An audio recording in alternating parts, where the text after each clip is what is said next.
Too much exciting news. Fucked up some dwarves. That you sure did. And now we're in the Ulster Vale, where promises of good hunts await. It's going to take you a while to get to Drellin's Ferry, where you were told the good stuff is at. But let's do some quick math from the top of our heads. Ooh. It's going to take you about a week, if my calculations are correct. Always love it when the calculator starts off. Yeah, it's going to take you about 8 days, 9 days. We'll see how things go as you go along. You're in Denovar. Had a little walk around town. But let's hit the road, shall we? Yes. I'm certain that some people here are very excited to start beating up some goblins. Wow. Wow. It's not quite as magical as that one time I rolled 1 to 6 in order, but sure is one hell of a roll, mate. Ooh. Your journey is safe and quiet. The roads around Brindle seem to be well maintained and under constant vigilant watch. You bump into people from time to time, and in fact, on one night, right as you're beginning to set up your camp, however you do that, I don't know if it involves setting up tents, if you pitch a little fire, set up the ring of rocks to make sure the fire doesn't go too far. That's up to you to decide how your camp looks every night. I'm sure it's nice and cozy, or you wouldn't be sitting through this every night. One night, however, your little rest does get interrupted by the sudden sound of someone yelling in the distance and running towards you. Whereas this normally is an indication of someone about to introduce you to a nice bout of combat, this individual just seems to be running for the sake of it. It seems to be a humanoid of some sorts. A human, that is. Somewhat tan skin, fair complexion. Ends up right beside your camp as he has to catch it. And quickly snaps himself up. Hello, my name is Luxian. And he holds out his hand, standing legs wide, big smile, and smelling rather fragrant.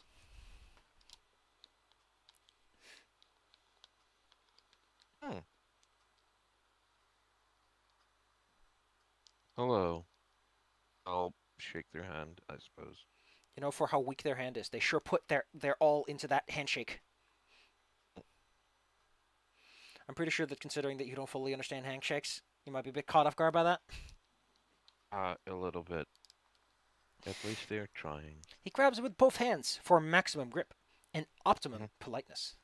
Ah, yes, yes, yes, yes. And now I shall just get right to business. I am Luxian, a traveling bard. And while normally I would be at my destination by now, it seems that some slight delays have caught me off guard. Mind if I stay here for the night for my own safety and yours? I'm going to look towards Matthias and Olaf. If they're present. If you're wondering, this person, by the way, is traveling towards the east. So where you came from. They're going in the opposite direction. Yes.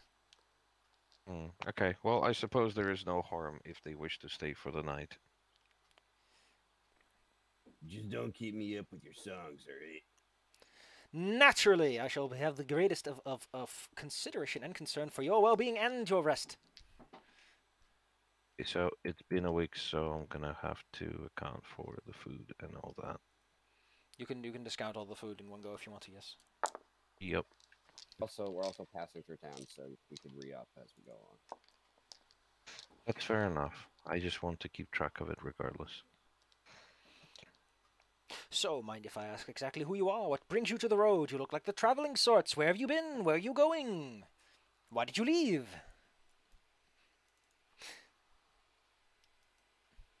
I see, you're the quiet type. Shall I tell more of myself then? Sorry, my voice is just so shot. I'm trying to get into Olaf list. Nah, be easy on yourself, bucko. Don't worry about it. You can we can do one session without Olaf's voice. I heard there was some goblins need killing, so bounty down the road. hunters.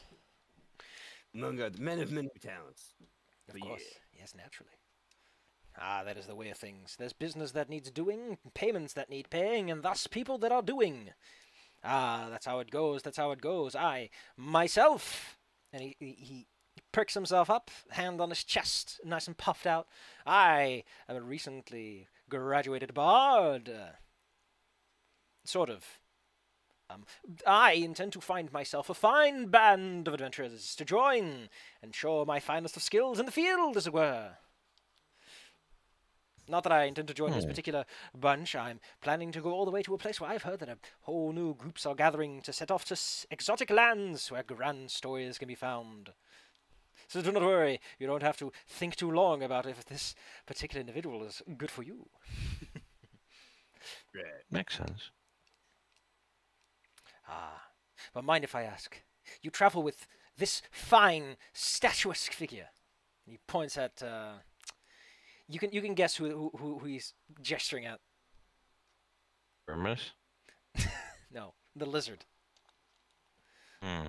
the massive standout feature. Oh. Hmm. Well, I guess I'm long and wide. That works. Yes. I have heard good news of the lizard folk of the Blackfins, so it's not too surprising to see one of you traveling among other kind. Although your smell can use a little bit of work. Yes. Yeah, you get used to it. Probably. Oh, Tusk. Ah, would you have any stories that I may add to my repertoire? Perhaps something to liven up my introductions to my party-to-be, perhaps? Hey, That's actually. I once cut off this lady's hand right here, but then she grew it back. True story. Matthias probably has a lot of stories, but before Matthias occupies the guy for the night, I'd like to tell him about the small adventures that we did have over here on this end of the universe. Specifically, I suppose, the lost city of the dwarves, and I suppose the feud between an orc and an elf. I think those would As- be interesting. Partway through your story, he interjects and would like to know, because this is why you're setting up camp. So this takes up some time, and presumably tents are pitched, fires are made, food is rationed and properly selected. During which you would like to know who the chef of this party is. Hello. Ah! I need to roll, actually. I see. Well then, perhaps you would like to know of an exotic spice I've gotten my hands on. Yes, please. He pulls out. Okay. Do you know what MSG is? No. It's not. It's not like. Yeah. It's also sometimes called Chinese salt. Yeah. It tastes No like. MSG. It tastes like meat, effectively. Really? Yeah. I've had it once. It's a good flavor. It's nice. It's found in tomatoes and cheese. Oh, nice. But yeah, it does look like salt. Although it's more in like long strands than big beads. If they don't mind, I suppose I could use it for cooking today. He does present it and say that he has some fine exotic spices. I've heard these go particularly well with savory dishes. Do you have any plans for such a fine dish? Well, in that case, I'm going to look for for the available food, and I'm going to pick something that this would, or at least try to pick something that this would work with. Excellent. Let me roll that real quick. Generally recognized as safe, but its juice remains controversial. Huh. That's a nice dish. You managed to not make a mess and managed to make a pretty good dish instead. Tasty. As he has this fine conversation with you, and this whole situation takes place, he does drop some little tidbits, like that he has a very wealthy father in Shiatala who paid for his education. If you are keen of wit, you'll notice that the way he talks about his father, it really does feel like his dad got extremely exhausted of his wanderlust and just decided to cave in at some point. But he is a bard, That's so you how have it to usually works. you really have to read between the lines, because he knows how to twist his tongue. He also decides to elaborately talk about the many things he has seen and read and heard of. Which is to say, if you want to ask a question about a place that's to the west of where you currently are, you're free to ask him. He might know something. Well, I assume we're heading to the Hammerfist Holds, correct? If you're willing to afford the detour, yes. We're not heading. Hold on. I thought originally we were going to Theus, Drellin's Ferry, but it's the same distance to both. fair enough. Yeah, We heard that makes there was- sense. We heard there was something I going believe on at Darren's Ferry. I forget what. the goblins started gathering. So yes, if you would like to ask him something, like, or just general rumors and stuff, he probably knows a few good ones. I'd like to ask him about it, yes. Specifically, since we're basically following an avalanche of goblins, how are things further to the west? Well, I've heard of an increase in ambushes on the road, so to be careful, keep your eyes on the trees. Yes? You never know, you might get jumped by someone who's a little angsty. When the tree starts speaking goblin. I've not encountered one myself. I think it's all just a bit of, a few more goblin survivors happen to show up. It's all confirmation bias. I learned about it in college, you heard. That's when people survive so many times that you get more news instead of less. He gives you this big smile as if this is somehow better, worse. But do not fear. You look like capable individuals, considering that you can cook such a fine meal. I'd like to think we are. Although I would recommend you watch out with that. He points at Hermes, that strange fellow. He looks like he might get caught in the trees if you ever have to run. Oh yeah, that is an ongoing issue. He starts laughing because it was meant to be a joke, and not a serious concern about his horns. Well. No, I mean, I think it might actually be an actual concern. There's one thing that he would like to inform you about, which is going to be a Yeah? firm, stern warning to you. It's not about things that are going to kill you, but it certainly is going to ruin your nostrils. There's a specific town to the west of Brindle, I forgot which one it was, which has a bunch of tanneries on it, and it smells like dog shit as a result of it. Because, tanneries don't smell very pretty. Yeah, they're kind of gross. I think it's Terrelton. Yep. Terrelton is a dusty town with livestock and leather trades. Large, foul-smelling tanneries sit on the hill east of the town. I've been around a couple. He'll politely warn you that it might be worth the slight scenic detour for the Elsail Vale. And maybe visit the Hammerfist Holds. He's heard good news of the dwarves there, especially if you're looking for some good weapons and armor. He name drops a very specific shop in the same kind of way that someone would drop a sponsor in a YouTube video. I am Commander Shepard, and this is my favorite shop in the Citadel.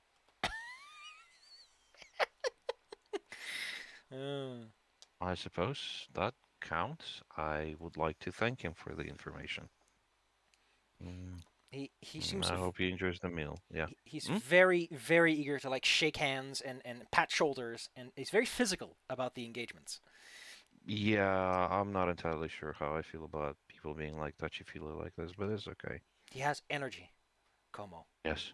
You must endure his energy. If you can't endure this man, how can you endure a dragon's breath?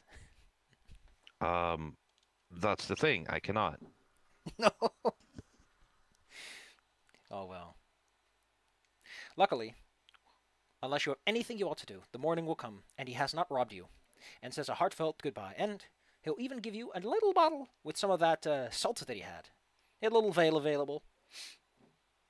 Thank you. And he wishes you the best. Give it a good experiment, a good old go. Wink, wink, nudge, nudge. Elbow, elbow. That makes sense. Do they want anything in return? No, he's just extremely glad that, despite missing his deadlines, he managed to sleep a safe night's rest. Okay, that makes sense. He waves goodbye. What a nice fellow. And starts. He darts off with great expediency, although perhaps he's just very excited to get going again. Wanderlust. Best of luck to him on his travels. And so your trip continues. Will you follow his advice? If you want to go to the Hammerfist Holds, this split before Tarleton appears to be a place to do it.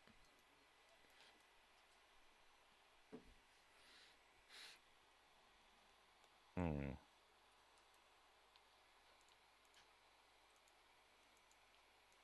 How much would that take extra in time? Again. Let me give you a rough estimate that you would be able to guess.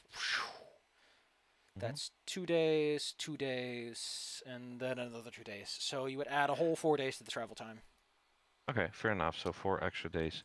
I assume we're heading to both places, and I think we're heading to the dwarven place first. If you want to, Olaf that's was up to very you eager for it. and the party. That is up to Olaf and Matthias and DG too, but DG's not here. And Guys, easy are we going? Are we going to Drellin's Ferry first, or to the Hammerfist? Either way works for me. We kill some goblins or we see some doors. Both winners in my book. I could get that full plate refitted for me. I would like to go to the Hammer Fist holds. All right, You're it. that makes sense. I could use some armor fitting as well. Well, all right. The Elsevier Vale is an interesting place. It's rich, fertile land. As a result, you weave in and out of trees, onto hills, and through plains every once in a while. There are some patches where it's a bit marshy and wet, but for the most part, it's just easy going. Until eventually the Hammerfist Holds come close. Most human settlements rumor about how the Hammerfist Holds are really just one large city, and each of the separate structures is not truly all that separate. In fact, it's hard to see that there is even a dwarven city here until you get really close and you start to see the way markers and the signs that have been carved into the stone, all of which are written in dwarven, which is probably why the majority of people who ever go here are told, have a translator with you. You're gonna get lost otherwise. Does Olaf qualify to be a translator? Does Matthias qualify? I mean, You only need one. yeah. That's true, but redundancy has never hurt.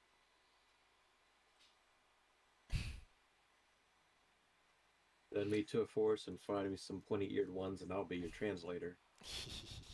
Dwarf, not my tongue at the moment. Handsome. Okay, fair enough. Arriving at the Hammerfist Holds, there are indeed plenty of signs, all of which are written in dwarven, and the dwarven craft is obvious. Many stone structures and bridges make for a smooth experience, despite the fact you are in the mountains, where things are rough and tough. It is like walking right down there in the Vale on the cobblestone road that connects the cities.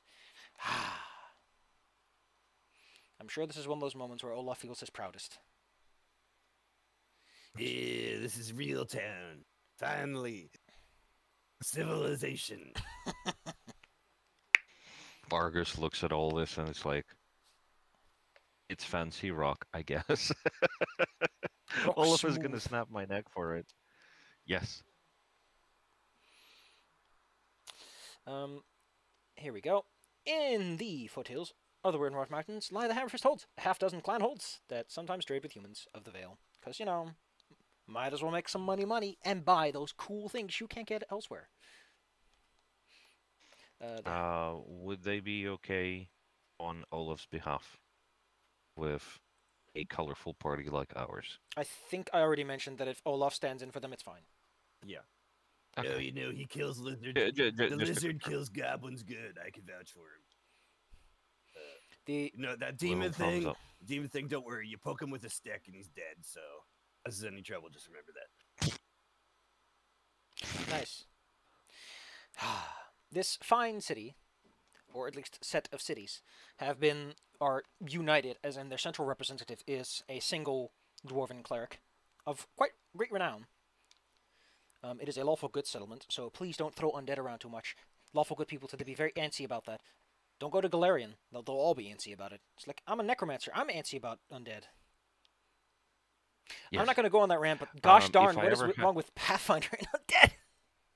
I know the rules. If I ever head into town, I'm gonna have to line Point is- my buddy's armor with Mhm. lead. There's also the stone singer of the clan and the guildmaster, all together forming the trifecta that keeps everything under control here and easy going. And easy going it is. It is a great town and renowned for producing incredibly high quality weapons and armor.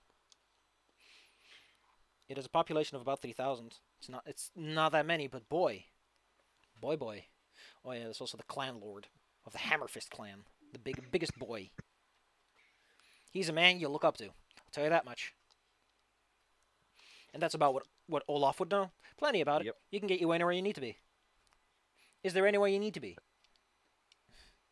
Have you ever been here before, by the way? You? I think he came from here, right?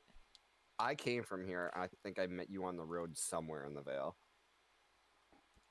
So logically. I don't know. I don't know if I've ever brought you here. I guess that's up to you.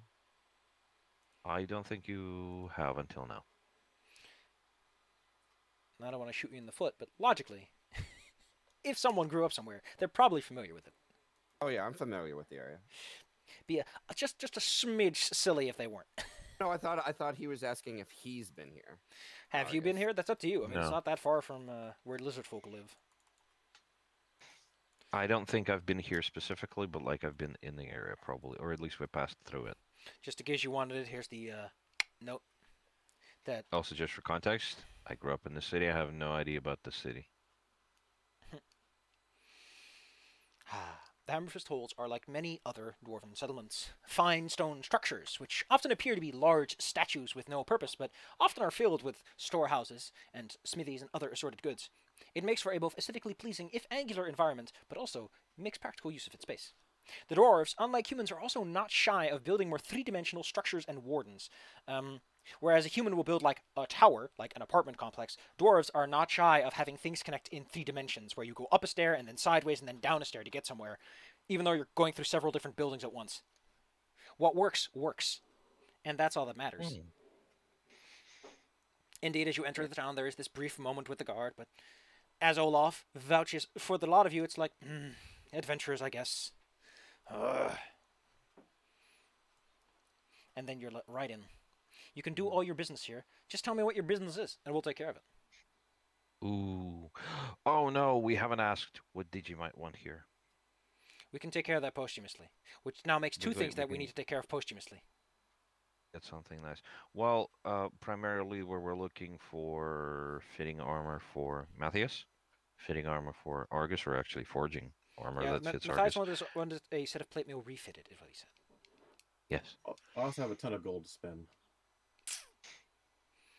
Well, I'm going to give you the long and short of it. If it's not, if it's worth less than 12,000 gold pieces for weapons and armor, you can probably find it. This place is very busy. Makes sense.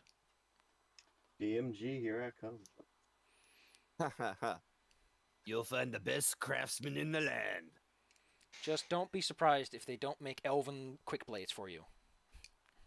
Yeah, we don't make that fancy elvish stuff. You'll get a You're gonna have sturdy. to go to Brindle for that. That's cute. They'll make you a sturdy sword though, and a solid shield, and a nice axe. Mm. All right. So just tell me what you're doing, and I'll tell you how that works out for you.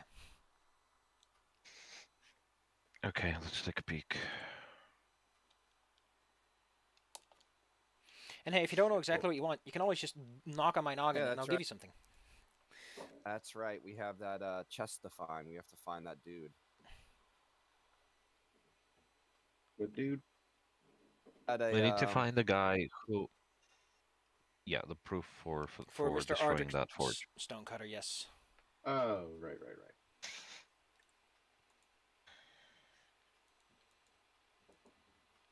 Man, I suppose that would be the first course of action. Yeah. hey, you don't know what you can spend until you've got it. Oh. How Done. much is to reforge that full plate for my character? Gosh, I looked it up. To resize it. It's Yes. not that bad. It's not as bad as buying full plate. Let's put it like that. No, just know I have a spreadsheet because I'm also a part-time accountant, so it's fun for me to start doing this. I think so, I think I rolled 500 gold pieces on it. 500 gold. It's not so bad. All right, I will do that. So now I have that. I'll remove that from the carriage. Now, will someone buy some equipment from me because I don't need all of it right now? So, How much can I get back for my +1 breastplate? A plus from breastplate is 500 plus 600 total. 600. Actually, yeah, 675. 675. Yep. And I'll trade in my non-magical equipment, which is my katana, and I'm not that. It's a bastard sword. I'm just gonna assume they're gonna give me a half. You'll get a fair price. Don't worry about it. If you don't start doing some coin I mean, this is probably like a place where that's easily done. These are dwarves. If you give them coins of Yes. strange currency, they're like, we'll just smelt them. Don't worry. Got it. Yeah, I will trade those 2 weapons in.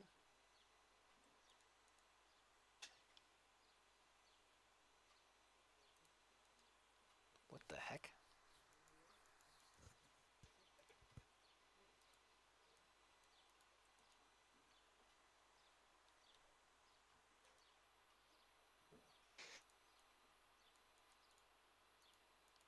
Here's weapons. I want that and that and that and that. Gorsh. I don't get this. What's going on? Do I do it the other way around? Oh well. Okay, I guess it's just fucking busted. Great. That makes for a great time. I'm trying to use a random treasure generator and excluding certain items, but for some reason it's still like, I'm gonna use those items anyway. Gotcha. Thanks. Point is, it doesn't take long to Well, figure out who the stonecutter. Yes. Iron. Yeah, never Iron mind. Go ahead. Olaf Ironaxe at your service. I'm sorry, Argus, but you sounded like you had something important. Nah, yeah. I'm just being a big bully, and I'm gonna put my hands on your face. Bam. There we go. It doesn't take long to find out where Mr. Stonecutter comes from. His name is apparently one of the Hall of the Ages. A nobleman, though not necessarily one of those greatest men. He was a good man, and remembered fondly by many. The fact that you have news about him very quickly causes some individuals in armor with a certain clan symbol, which Olaf here would recognize, to approach you. They would like to know what this news is and why you're rambunctiously talking about it on the middle of the streets. If that's okay with you. Yeah, so that then Olaf will, Olaf Ironaxe at your service. I bring word from the spirit, I guess. There is this knowing nodding between the few of them. Yes. Could you come with us then? We will take you to him. Olaf follows him. Motions the party to follow. Sure. You are brought to a... It's hard to gauge how big this building really is, because all you get is the facade built into the mountain wall. On the inside of the mountain, that is. So it's like, how deep does it go? Who knows? The point is that once you arrive, a small little hatch opens up, and a person leans out, who looks to be of some rapport, considering that they're wearing comfortable, yet fashionable clothing. With a pipe in his mouth, he... No, don't take this the wrong way, but, didn't think about your surfaces would come over here talking about, my late dad. Mind, well. explaining yourself? We did some dungeon delving in the Far East, and yeah, we came across this tablet. And Do we have the tablet on him? On us? I presume that you have enough of a transcription to convince him that it's legitimate, yes. And so I hand him the paperwork, I guess. Like, you know, you put a piece of paper on it, some charcoal, bam. we found this good old Dwarven runes and translated it, and we were down there killing goblins anyway, so we took care of his task while we were at it. And then Olaf fishes through, what we got and takes out the like the remains of the forged gem. Crystal pieces. Yeah. Shame. But let it be known that our name not be taken in ill repute. You have done me a great service, brought me solace to my father, and You've made his legacy a good one. Mhm. Well, he did promise you, that chest. I have to look for it, though. I think it's, Leatherman. You're allowed inside of a posh building. Dwarven accommodations are quite rocky, but inside there are fine carpets, banners on the walls, all memorializing old events of the greats that came before. You're asked to sit down for a moment. You're served a nice drink, a nice little bite to eat, because it takes a moment before you hear this clank, clank, clank of a big chest getting lugged down a staircase. Eventually, in the sitting room that you're in, with the air of your fine ales, it's hard to say, has filled the room, he drags this thing in, his assistant barely able to move it too much. I'm not the strongest, sorry. Here. Yeah, let me help you with that. Olaf has no issue lifting this chest.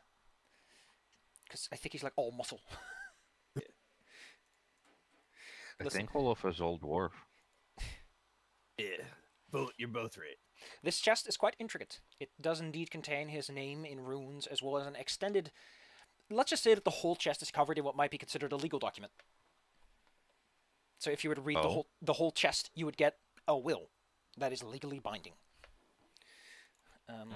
A cursory glance, even just lifting it and looking at it briefly, will reveal that yes, this is basically if someone does what I need them to do. This magic, you can probably deceive the magic, but it's like if they speak truth, then I shall open, and it shall be theirs. Olaf will put the chest down in front of the party, and he'll say, "By Mordin's grey beard, I, Olaf, swear to Aldrich Stonecutter, your will be done." Holy shit. I like that a lot. The chest opens with a satisfying sound of intricate dwarven metalwork. After all, they make some good locks because they got good stuff to hide.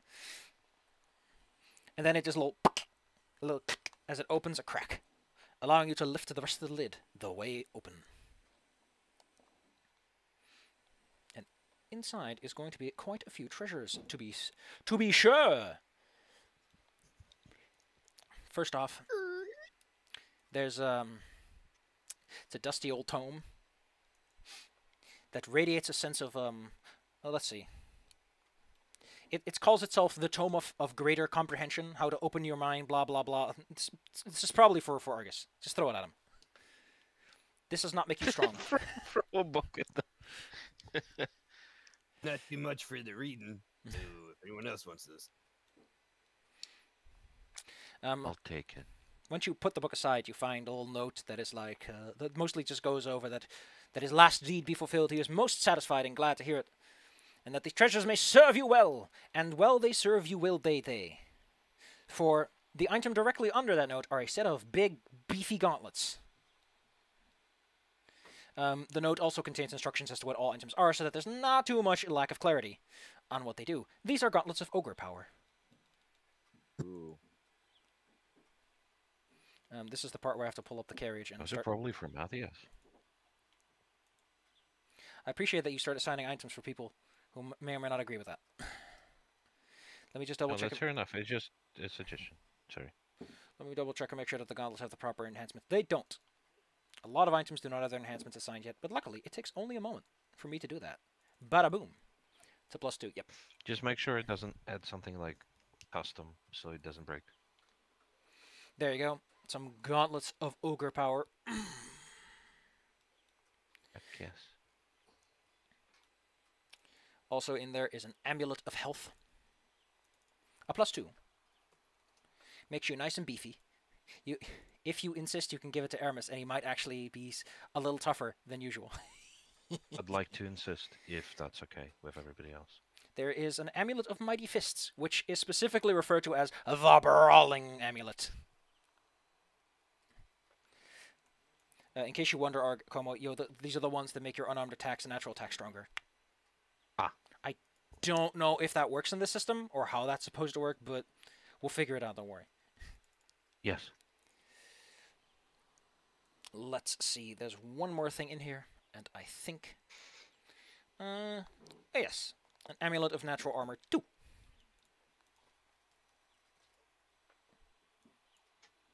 and that's at least the ones that are for like fun wearables. If we're gonna go down to the actual currency amount located inside of this chest, because it's not just that, there is a fuck ton of money in here. It's good to have a fuck ton of money. Yeah, it's like on a bed of coins. Here you go. Bed of coins. Good thing we're in the business of Ooh, yeah. trying to spend, because that's going to be, yeah, it's going to be a handful to carry. Holy crap. There is one small thing, which the person the latest Stonecutter Patriarch would like to bring in, which is he does need to take a 10% cut on inheritance taxes, because Dwarvish. Is that an actual thing? Yeah, this money, Olaf can tell you, yes, this is used to pay for funerary rites and stuff. All right, that makes sense. Just dwarven funerary things are big things, and if someone dies, and it's like, oh, someone else inherited because they did their thing, it's like, oh, we can't. It's not good. It doesn't work out that way. Oh yeah, absolutely. I have no norm. problem with it. The only reason I asked is because I was curious. Is it actually like a thing? Because we have a dwarf with us. Yeah, Olaf will confirm that this is a thing. Yep. It's mostly for like if someone other outside of the family inherits the stuff. Okay, I'm gonna add all that money to the pile that we have, just in case. The Stonecutter will firmly shake your hands, saying that he's most glad to hear, and that you are always welcome to come and stay. Let it be said that dwarven hospitality is extended to all, even if they're a little smelly.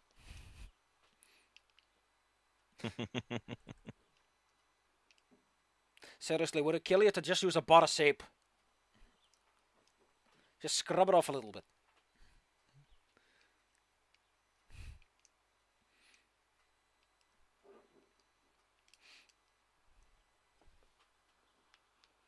Yeah. Get this man a bar of soap. Alright, well, you go take care of your paperwork and finances. As you occupy this man's little sitting waiting area for a while to count all the money, take stock. Tink, tink, tink, tink, tink, tink, tink, tink. That's just start rolling up the currency into little like they can do with quarters and stuff. Yeah, all right. Let's throw this in the reinforced cart and then do some shopping.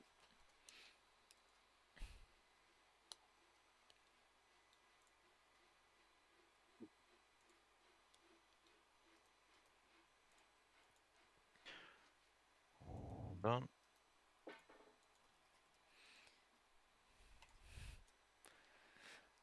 We need to pay them exactly 1,850 gold pieces. And 6 Ching. silver pieces. I'm going to account for that real quick. Just put down the new totals. That way I can delete the old comment. Yep, absolutely. Hold on. By the way, if you're a jerk, the 10% can totally be, you can totally be like, no. But it doesn't put you in anyone good's favors. And minus 6 silver pieces there. Now we are currently sitting at a total of, one moment, of 16,656 gold pieces total. Gosh. That is if you convert everything into gold. By the way, Argus, that book that's in there is a dusty tome of understanding. Mhm. I'll tell you what it does right now, and I think you're going to go, man, that's nice. I like this. The state it's currently in, it's going to fall apart pretty soon, but you can give it a read. This thick book contains tips for understanding and perception, opening your mind to the universal truths that are. If you read this book, which takes 48 hours over a minimum of 6 days, you gain a +2 permanent bonus to your wisdom score. Once it is read, this book crumbles to dust. Sounds wonderful. Quick question though, what is currently DG's wisdom score? That is a great question. First, I'm adding it to your inventory. This thing is worth a lot, so if you want to sell it, you can also do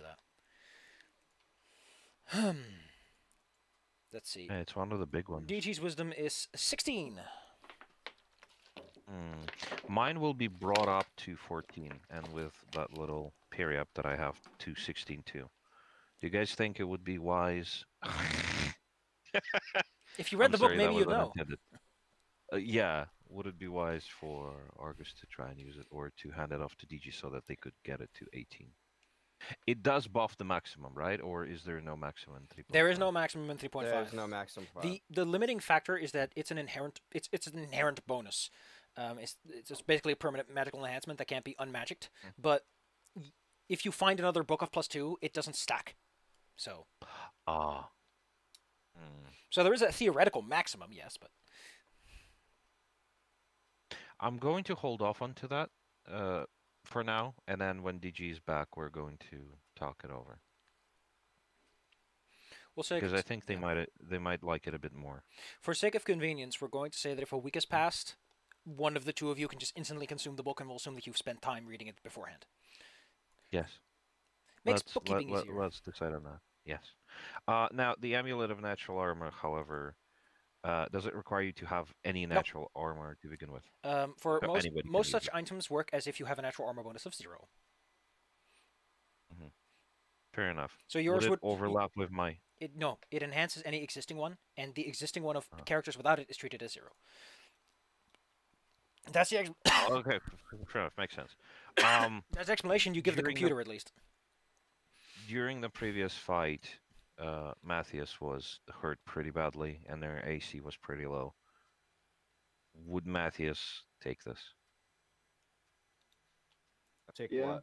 Well, alright, so with all the stuff we have, yes. I would say the armor would help either Matthias or Olaf, especially Olaf wants to go defensive. Mm-hmm. The overpower works for both of us as well, because we're melees. We're also in a town, and so Gauntlet's overpower are great, but we could actually hopefully try and find another one so we both could get it, because it's only 4,000 gold to buy it. You could probably... we both could have one. Yeah. It's also true. The health is for anyone. More hit points is more hit points. And the Mighty Fist is probably better for Argus because you want to hit things more with all those extra attacks you have. Yes. And also because I am using a long spear, which I basically have to drop in melee range. And I was thinking of buying gauntlets of overpower anyway, so if you give those to Argus, give him... give Olaf the gauntlets. I can buy the gauntlets myself because I have enough gold, and I can take the armor and go toe to toe with things better.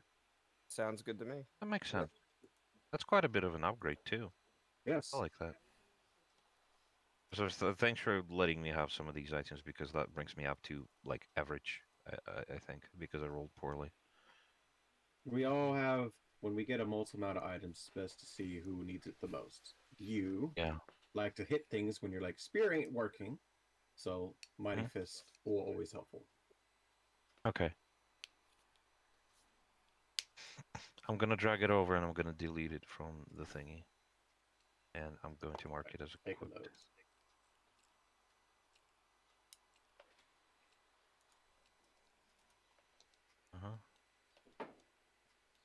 Okay.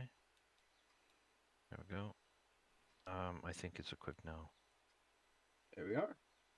Let's actually do it. Let's see.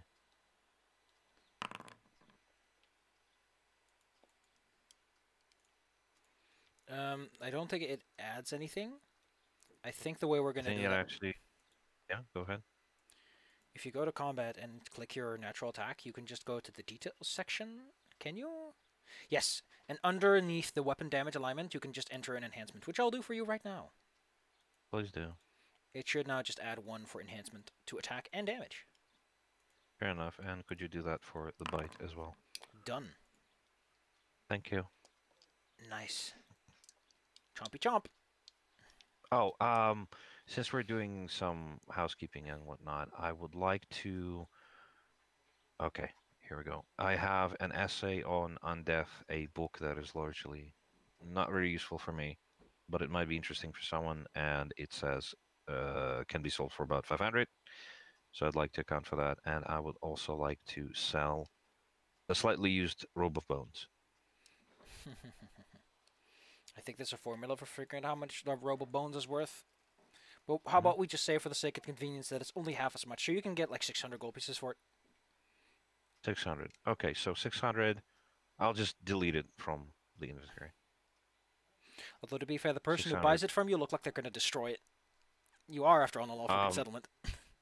That is okay if they want to, like, recycle dangerous items. That's perfectly fine. Who knows what they'll do with it? Maybe they'll use it for training for the young clerics. Here's an undead. Give it a go. Yeah, that would probably be useful for them. Okay, so deleting that one, and I'm going to delete the book as well. It's fun. You just donate it to the little cleric school. And I'm going to add 1,100 gold pieces to the pot. Lovely. There you go. What was the total amount of Okay. gold we got, minus the cut they took out? Hold on. I did the math. We should have plus 1,100. Right now we have in the cart specifically 17,756. Out of those, a couple thousand belong to Argus, but I don't mind sharing Yeah. them if you need them. You know, I've been keeping tally of what Olaf's percentage of that is too, so that's what I was wondering. How much we added. Okay, fair enough. Do you mind if I convert everything into gold pieces just for the sake of convenience? Probably easier because the weight. Yes. Yeah, okay, fair enough. In that case, I'm going to delete the platinum pieces and the silver pieces, and I'm going to add everything into one giant pile of 17,756. 56. There we go. That's going to be a little bit easier to keep track of.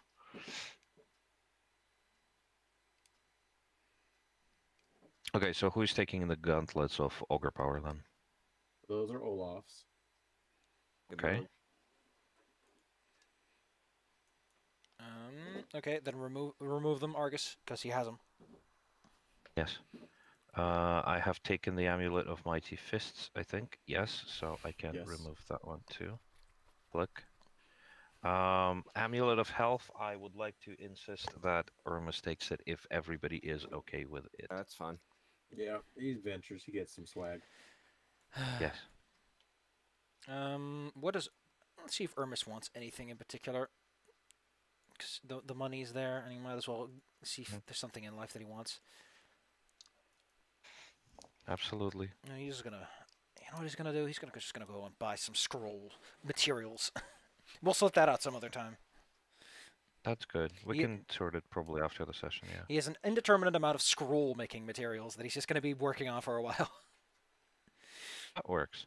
The one thing that I was looking forward to specifically is using the material from the 3 shirts made out of mithril to put together plate armor from Argus. Gorsh. I believe the total would come up to hold on. 9,000 minus 3,000. So Yep. 6. So yes. So what mithril items do we have? Mithril. Why are you spelled with an A? Who knows? Mithril plate armor +1 was, I think, the goal. So the items you have discount by the mithril cost of the item. So light armor is 1,000 discount. Medium armor is 4,000. Shield is 1,000. Well, I'd rather not sacrifice the shield right now, although, yeah, we could if I'm short on money. It would cost an extra 9,000, so +1 full plate is 1150, 11,500. So you could just afford it with the money you have. Yeah, but that would cut into the share of other players, so. Fair enough. I'm gonna look up the player's guide and see Player's Handbook 2. I like this one a lot. It has a little section about, hey, what should people have? What should Aramis be wearing on his gloves? What's the book recommend? Let's say 6th level. Masterwork weapon, braces of armor 2. He should be upgrading. Braces of armor, definitely. And maybe a cloak of resistance, because all of his saves are shit. They're 2 and 3. Cloak of resistance. If you're okay with that, that is. Because Aramis does feel kind of like he's considering some of the mistakes that he's made. Don't take it personal, but he sometimes feels that he's just kind of a money sink. He's gonna die, and then the stuff's useless. A cloak of resistance plus one is a cloak of resistance plus 1 is 1,000 gold pieces. Yeah. And braces of armor plus 2 are, I think, 4,000 minus 500 for the ones he already has. So, if you're willing to split that money, he'll take it. At the very least, the cloak of resistance plus 1, because again, his saves suck. If he ever gets wizarded at, he's gonna die. If it helps him, then it helps him. I'll chip in. Oh, so he has 15 hit points now. Good. With food, it's going to be about 20. Cool. I'll get him I'll put a nice cloak of resistance on him. Remove the 1,000. Mhm. He feels a bit better after that. He's got a nice warm cloak. Yes. Okay, so right, just for the sake of me putting this in the notes, what is the total cost without any sort of modifiers, aside from the cost modifier for Argus for the armor? What The the one with fuck the are you plus one talking for- about? How many gold pieces is it going to cost without reducing it with mithril, just the base cost? For a mithril plus 1 full plate, Mhm. I already told you it's 9,000 for the mithril, 1,000 for the plus 1, and 1,500 for full plate. So 11,500. Okay, there we go. And also, you do not qualify as a non-humanoid species for the purposes of increasing the cost of armor. You're not that weird. Okay, fair enough. In that case, it's fair enough. Also, these are dwarves. I'm pretty sure that they can handle it just fine. Fair enough. Okay, it's 850. There we go. Total cost of that is going to be 850.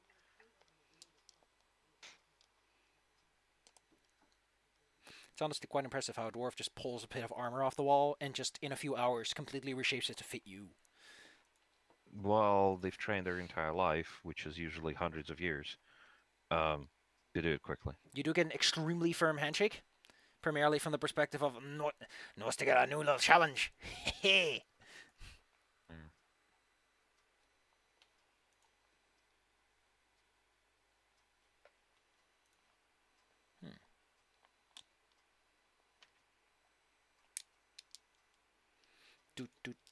Well, if there's any other paperwork you would like to settle, go nuts. Hold on. Looking at seeing if Matthias and Argus need to borrow extra money or not.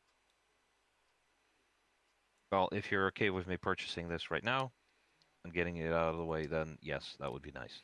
If not, I'm pretty sure we can save up for it later.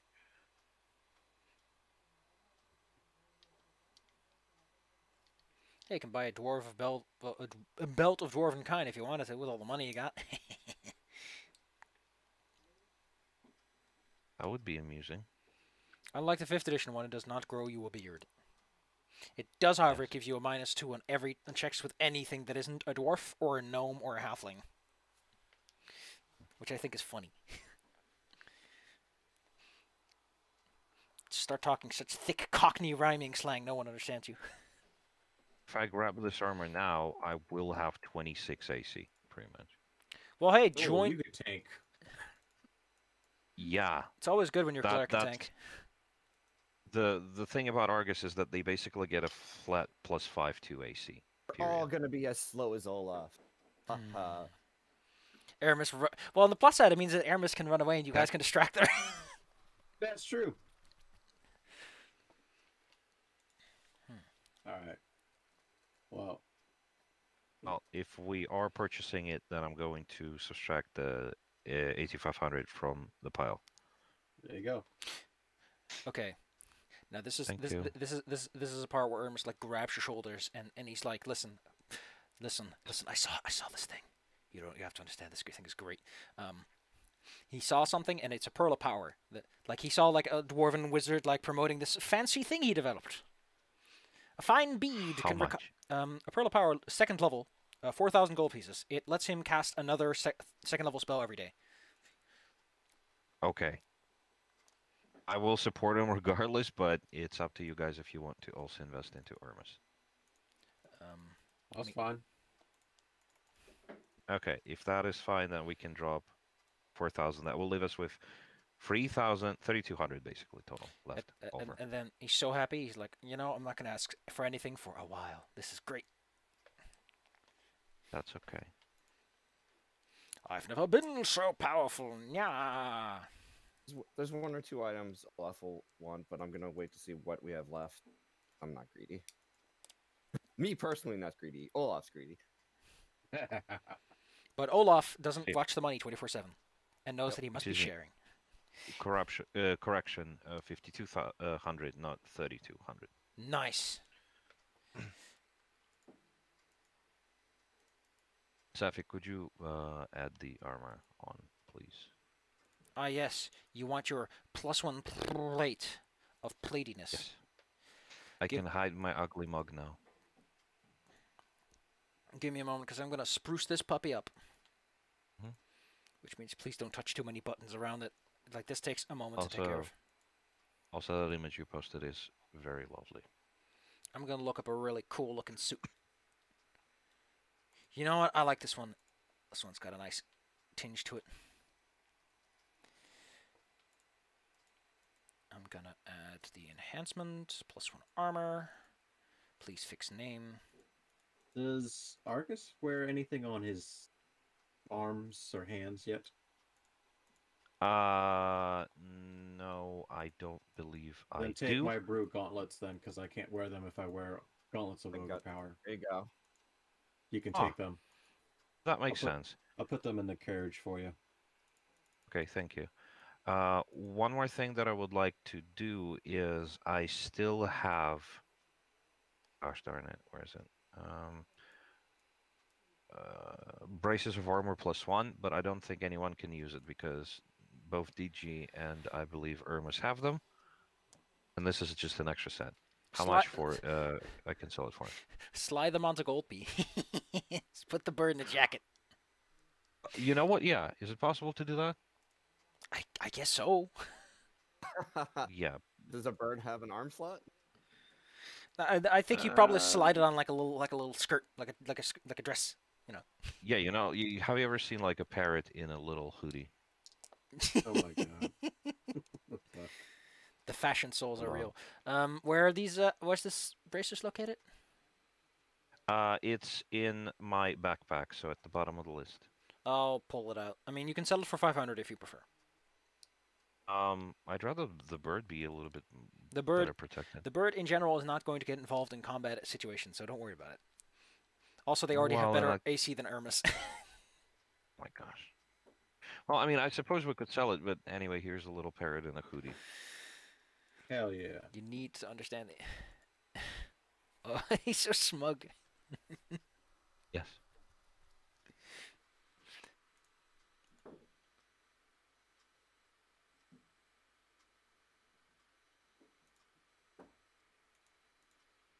And here's another one, which is the one I was specifically looking for initially. Took a moment there.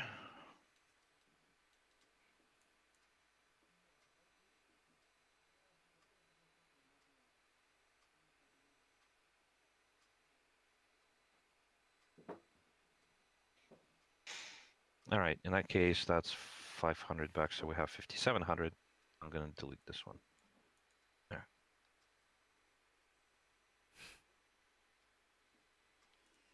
Okay, I'm going to delete that Mithril shirt +1 because we already have one. And yep, the total of this comes to actually Marvelous. yeah, there we go. Actually below what I was carrying before, 71 pounds instead of 75 and a half. Okay. So, is that all the stuff you do? I think so. Just need to take care of those gauntlets. Cool. There we go. Let me familiarize myself with them real quick. Got it. So just +2 bonus. Gotcha. Could I buy a ring of protection +1? Let me just double check that for you and see if this town has that. obviously available. Because, given the recent Honolulu, I imagine that they're in bit scarce demand. I'm stupid. They're found under rings, not wondrous items. You dick Yes, exactly. dummy. Oh, well, they're worth 2,000. I'm going to say that they're still available then. All right, then. Why buy one? And that's my shopping. Cool. I thought they were 4,000, in which case it would have been a bit of a pickle. This one's that's plus Now, 2. hold on, did I do the math wrong? Let's see. There we go. That is 9, 5. That, oh, right, equipped. Hold on. Click. There's still for me in the cart, and these are available. I'll be looking for the boots of striding and springing. Not striding and springing. You only get one, bucko. Gosh, you know what? Let's see what the dice have to say about that. Yeah, there we go. Unfortunately, you don't seem to find any. Too bad. So Excuse me, sad. I was wrong. I did the math wrong. I actually have 28 AC. Won't have no boots. I'm gonna go see if I could pick up one of those fancy cloaks that Ermin's picked up. Gosh.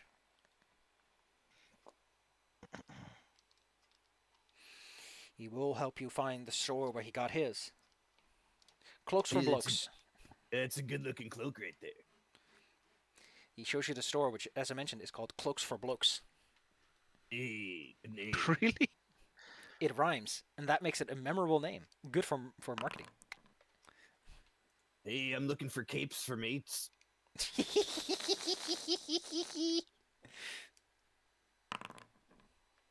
Ouch. You give me one more of those, and I'll give you a discount.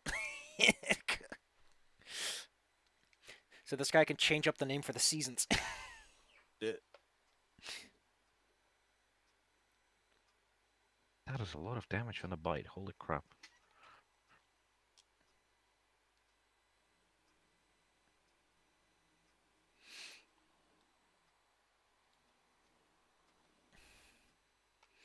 But yeah, they do Yeah, have I will. Hmm? Yeah, I will buy it then. 1,000 gold, right? 1,000 gold, yes. They come in, well, a selection of primary colors, but they're alright. They're not eye-searing at the very least. That's good. Yeah, I'll take good old stone gray. Thank you very much. He doesn't know why, but those always manage to sell out around here. To be fair, it's a good camouflage color if you ever go into the mines to kill something. Yeah. Dark Vision just sees gray. That's just wall. Yeah, normally Dark Vision has like a slightly different color perception, but the cloak is the same kind of stone gray, with or without. Marvelous. Well, if we're all done here, I think you guys can leave. We'll say that you took about 2 days to take care of all your paperwork business. You don't have to account for food and stuff because you had lodging available. Because again, the guy was like, "Oh, thank you for helping my family. You can stay That here makes for free." sense. This works. We'll say that Ermis finds some pocket change or scams some people. Who knows what that guy's up to? Maybe he provides some spellcasting services. But he brings you some spices, Ermis- Argus. Thank you. The spices he brings you have a very earthly taste. Hmm. It's actually not bad. Would I just add them to the same box as the rest of them, or do I need Sure. to store them separately? You could add them to the same box. All right, fair enough. Unfortunately, the word kind of went over his head because the only name that the seller could give was in Dwarven, and any attempts to communicate what he said to Mr. Dwarf here will fail, as it's like someone trying to repeat a Chinese word. It's like all the intonation is lost and it just doesn't work.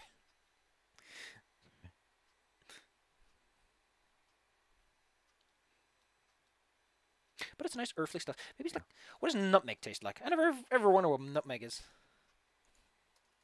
Good. I've heard this word, but I've never. It's it's used in pumpkin pies and some other stuff. And Warm, nutty In the flavor. olden days, everything had nutmeg in it. Yup. Yep.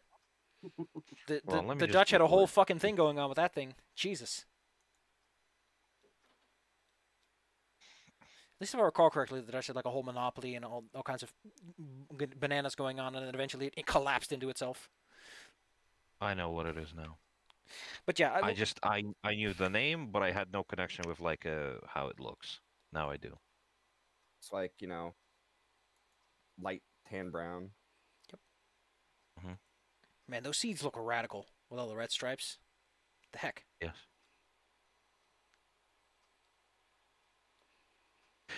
I gotta say, it looks pretty nuts. Anyway, it's 2 days later. You've taken care of your shopping. You're out and about again.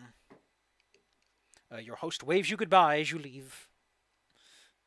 Well, it's gonna Thank be you. sad to leave civilization behind, but I guess we got some goblins to kill at the ferry. Handsome. Speaking of which, have they heard news about this stuff since we're staying here for a couple of days? It's a good point that at some point Olaf would find his cousin and uncle and be like, regale them of his tales of slaying goblins and be like, Oh yeah, I heard there's a massive goblin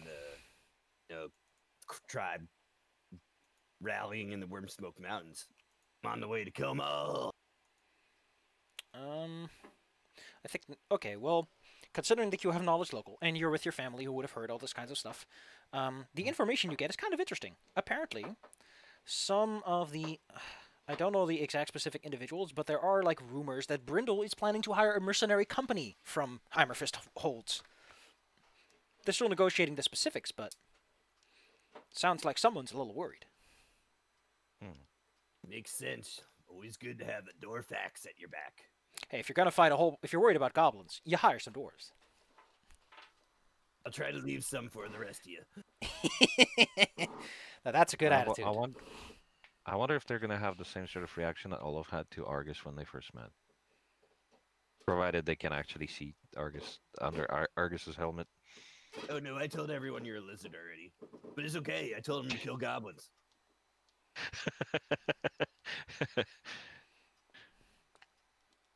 Luckily, Argus is too tall to get pat-patted by dwarves.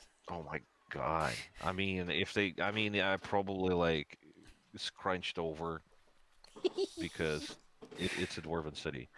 Speaking of which, Matthias is probably also scraping the ceiling with her head. It depends on where you are. These cities usually have large sections that are available for taller creatures. Because, you know, maybe a dwarf grows up tall or they have to deal with foreigners. But if you go into, like, the nooks and crannies of the place, definitely lower ceilings. Slums especially. Makes sense. Because their people live tight together. Or the mines. Anywhere. But you're back on the roads. It's a little awkward. It's not that dwarven holds are darkly lit or anything. It's just that natural sunlight is very different from torches and crystals that glow. Ooh. Takes a moment. Sometimes called sunlight sickness. Back on the road. It's going to take you 4 days to reach Drellin's Ferry. Correct. It's been a very calm period, gotta say. Or has it? But they were all in the encounters. None of them. You reach Terrelton, are offended greatly by the smell. You do, however, there's something you come across. But it's a friendly lot. At a certain point on your travels, as the evening begins to set in the distance you hear a loud, rambunctious noise. It is a whole family of 20 of halflings who are singing a marching song.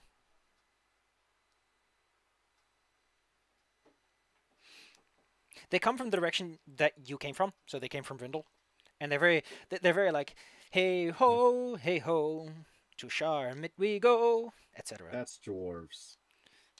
I don't even know, man. What are you trying to say? We don't sing like that.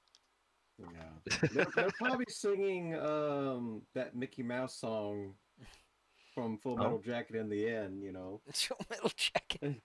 Yeah, that's probably. I would assume halflings sing like that. Mickey Mouse, Full Metal Jacket. Hell yeah, that's good. It gets stuck in your head though, so I mean- it's stuck in my head.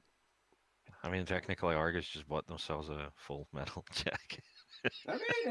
Essentially, we are Full Metal right now. pretty Yeah. much 3 of us are wearing plates, so it's just like clank, clank, clank, clank, clank. Exactly. We're not the Nice. stealth party anymore, guys. We're Nope. it to begin with, and now We we're can- definitely not. We can take the armor off, and I wouldn't necessarily be extremely defenseless without it because of the natural bonus. Anyway, there's like a group of 20 halflings behind you, and they have a bunch of wagons with them. Mhm. And just walking past you, some break off the group. You're unsure if they're young or just short, but they start like Yeah. pulling on your cloak. They start asking you questions. From Ermus, who's like, "No, I'm a wizard nerd. I can't handle this." Even Argus is not safe from their. Like, "Oh, so where are you then? Where do you come from? Where are you going? Why are you here? Why aren't you there?" Oh my gosh, And they that's a lot of questions. Yeah. And they ask you, and they are also like, "Have you ever heard of this ingredient?" And they show you a plant that you're not even sure you can eat because it's all wobbly. Mm. Wobbly. What do you mean? Is it like spoiled? Irregular in shape.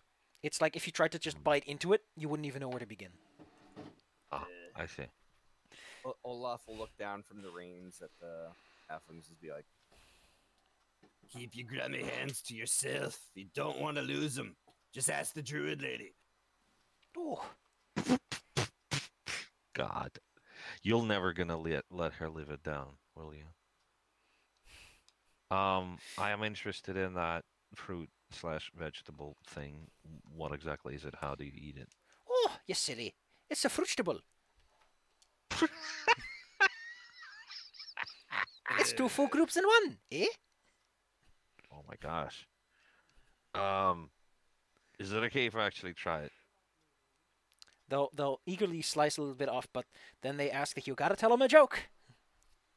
And it's gotta be a good one. Oh gosh. Hold on, let me take my notes. Oh no, he said. Argus No, I have takes a out a joke, notebook and even starts though- looking up his jokes. Exactly, yeah. But I do have a joke. I just need to find it real quick. He has It a was joke. really... Yes, it was the one making fun of a dragon. Oh, there you go. There's nothing noble about a dragon. It's 10 tons of flaming muscles powered by a brain the size of a gooseberry. There you go. That's the one. Oh, don't let the dragons hear you say that. They're awfully sensitive about the size of their brains. Argus, you take a bite of it. I would be too, but they can bite. My shiny. Metal. This food stuff tastes like you mixed a cauliflower with an apple. It's weird. So pretty tasty if you fry it, and also crunchy. Yeah, I like that. That sounds wonderful. it does really taste like two food groups in one. Mm. Although it'll take you a while to properly say fruitable without sounding like a dork. Vegetable. Yeah, you can't really put it together the other way around. You can't take the first part of vegetable and then the last part of a fruit. They give you a little wink. That's the ticket. Well, thank you. This is neat. Well, I hope they appreciated the joke. Oh, we're going to the shaman, by the way. See some family. Do it every couple of years. Always a good time. You're welcome and invited, you big fung lug. Tell some more jokes. Okay, if we have the time. You're given the whole fruitable, whatever it is. They don't give you a name. They refuse to give you one. Well, I'll just call it a fruitable. It's like the how size of a long does it watermelon, store? by the way. Oh, so it's a big one. Okay, how long can you store this thing? Like, how fast does it spoil? They tell you that they should keep another week. Okay, fair enough. Well, in that case, everybody will have enough time to try it. They say that part of the flavor keeps it fresh. Makes sense. Could you put it on the cart, please? It's literally a fruitable. Do with what you want, dude. Fair enough. Well, I mean, I suppose I'll just substitute a little bit of the food that I usually add to everyone's rations with that Just handsome. for like a week. So since your dwarf friend was a little bit like, no, these people will make their way without sticking around with you for too long. That's okay. They have, for how small they are, they sure are just going for it. Yeah, I thought since so they're are they headed, small, they will headed be able east to or are they keep up. headed west? They're or- heading the same direction you are. They're taking this road to Charlotte. Oh, watch out for goblins. Don't get there first. They yell at the distance from you that no goblin has ever bothered them, and then there's a big boisterous laughter. Right. Oh my god! If we come across their bodies later, that's gonna be very sad. All of them like. Well, just Olaf will be like, I warned him. They didn't listen. No, you find the bodies of the goblins and they'll die of heart attacks from terrible jokes.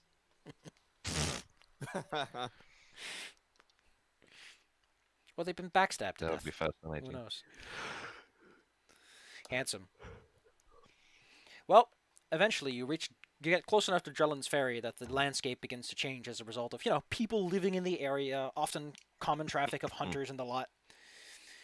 And it is here, in the early hours of the morning, that we finally get to the first official counter of Red Hand of Doom. Hey. We're here, Yes. boys. It's been a month. Well, it's been 2 months actually. Yeah, 2 months. I need Real time, I mean. a couple of moments to make sure that this didn't fuck up, because a couple of things are... Okay, cool. So... I'm just going to show you this, just for kicks. The old party is still here. I know. See, that's what I saw last time. So In yeah, the middle of the fight, there were 2 groups of players. Tiri, Snago, Okay. Monastery, the rainbow-colored guard who was doing amazing. Oh, that You guy guys did. started this campaign with another group and didn't finish. Actually, we did finish, but it was Pathfinder 2E, and it was a hell of a mess. Gotcha. It was also honestly quite hilarious. Yeah, I watched a little bit of it, and yeah, it's been a little bit of a mess because the players weren't very attentive in a sense. Like they weren't really engaging, and they kept making the same sort of mistakes. Argus. Like, oh, here's the fight. Let's split. The Argus, when this session is Yeah. done, speak in private about some things regarding this, just to, But let's get folks in the game. At a certain point, as Sure. you're going down the road, let me pull up this part. I can't believe I have to use the module book now. It's so weird. It makes me wiggle. Here we go. The road crests to a small rise and descends into a dusty grove and a large shallow dell. An abandoned farmyard partially visible through the trees stands on one side of the road. You've passed a dozen such spots, much like this on the way already today, but this feels wrong. And that's mostly what happens when your cartwheel suddenly gets caught in a clump of dirt. At least that's what you think it was. Quickly you realize that it's actually a small hole that's been dug into the ground. More importantly, faces reveal themselves in the tree line. Very big, smiling goblin faces. Uh-oh. You picked the wrong teamster to fuck with today. The hobgoblins, very, very like, no, au contraire. Aramis, where's your wizard armor? You should be wearing that today. Everybody should have temporary hit points, I think, Handsome. How many? Oh, the level, right? for the day. Let's roll. It should be the level. Yeah, exactly. That's twice the level because it's 2 over. Oh, okay, 5 over, fair enough. 5 over, sure. Listen, my good spellcaster boy, you should be wearing your mage armor almost the whole day today, lately. So please, wear your mage armor. Thank you. Now your armor class is actually higher than your familiar. The everybody goblins, gets if you 10 even let them get a word in, are like, give us all you got, and you and your horses will live. So Olaf will pull out the Goblin Cleaver and be like, Oh, I'll give you this. Right through your bloody head. Gosh. Oh, so you're a feisty lot.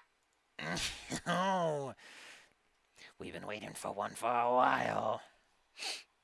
As you stand there for a moment, the fact that there's this miasmic smell in the air suddenly hits you. People got killed, bodies are gone, iron in the air. Roll your initiative, please, because I think this is going to go down to a fight. Yeah, I don't think there's a way to proceed. Mostly because I'm assuming that Olaf isn't going to wait. Yeah, We're exactly. not talking. I did my talking. I told them what I'm going to do. Oh, excuse me, I forgot to add you to the initiative, like an idiot.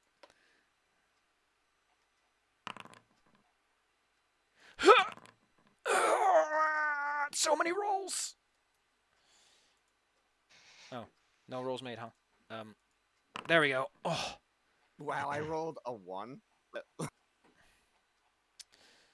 Combat will start on the initiative of whoever the fuck is actually doing something. And since I think Olaf is the instigator, that means that... well, You they're should all... roll for Digi. Oh, yeah. How did I forget Digi? Oh, because they're not linked. That's why. Because they are linked. Sorry. Yeah, they're also not leveled, but I don't think it's going to be too big of a problem. They're all standing there with their bows out, like Robin Hood, as it were. They're in the tree line, I take it, or something? Yep, they're in the tree line. You can't see them right now. If you wonder why you can see this big chunk, if you can see this big chunk over here. Can you see this big chunk of trees? No. Okay. Cannot. Well, that must be exclusively me because I was working on this map and forgot that Snuggo had blown up a sizable chunk of the forest with a fireball. Like a dummy. God dang, what the hell was he thinking? He blew himself up with it too. Okay, let's take a look-see. Nothing too interesting. Cool, got it. Well, as I mentioned, no, and there we go. Seeing that things are turning a bit violent and that you're like fighting spirit, they decide that they should make their point clear. Make it clear that we're not going to go easy on you. Nya. Hello, like nya. An arrow is fired at your horse. Pew. Holy crap, that actually hits. I think. Horse has little AC, so. There's an infernal screeching in the distance. He's like, yeah! You fight us, you'll lose the horse! Yeah! Pew, pew. Horse goes That knee. fine. Da-da-da-da-da. Yes. I get it. There's lots of characters here. One of the hobgoblins like pokes his head out of the tree line. As does this one, issuing their warnings. They have their bows drawn and are ready to fire if you make any wrong move. Give us the money, see? One of the hellhounds, unrestrained, jumps out of the tree line. Aramis is like, what do we do? What do we do? I don't feel good about attacking these people unless you justify me. Go ahead, Olaf, make it worse. Matthias. Aramis is waiting. Waiting for me? Yeah, he's like waiting for you guys to give the all clear on fighting these, because he's like, I don't know. Yeah. Burn them all alive. That's what Or they no. deserve. Yeah, well, they're attacking us, so some damage could. Then he'll haste. If and you don't mind. Yeah. Since he has 5 levels, I think everyone here gets a good nice haste that isn't Irmis, because Irmis doesn't need it. Oh, sweet. Nice. I guess add that buff to our characters then. Okay, once you click on your character, click on the thing, and then you can go... No, it doesn't add it. Weird. It's not a common buff. I had to do that in my Tuesday game, give them all the buffs. Well, here, I'm going to click and drag it onto you. Maybe that'll... Nope. Oh, there. Nope. What the fuck? There. It's level 5. I think if I just click and drag this from you to other people, it'll work. Nice. No? Olaf, come on. I'm just trying to haste you. There you go. That'll work. Yeah. And Aramis is immediately like, please. They know I'm a spellcaster. Don't go too far. I don't want to die. Well, I'm gonna have to take down this one in front of me now. Bork. I forget haste works when you're full round, but in full round I'll have 4 attacks. As a quick note, these are like small cliffs, but considering that you're moving at fuck 'em speeds, not even no concern. I'm so mad. I'm just trying. I'm doing the ninja challenge where I'm like running up the little cliff thing. There we go. He does. Alright. Before you do get there, he does get to shoot at you first. But That's fine. no. Let's Uh-oh. see if I even hit. Yeah. That hits him right down. No, you're not hitting the horse. Yeah. Nay. Special powers. He just deflects it on the horse. The guy's hit right down to 1 hit point. He's like, whoa. Oh, they're serious. He lets out a bellowing cry of like, "Oh no, please!" The Billy Goat now? Shit. Distance is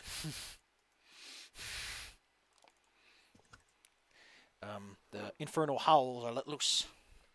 A man makes his move. Where are you moving, good sir? I just want... no, I want to know your distance. Thank you. Thank you. Thank you. That helps so much. Boop. Whoop. Boop. And that's you. And he pops out, and he takes a bow and arrow, and aims at the guy who was making a lot of noise.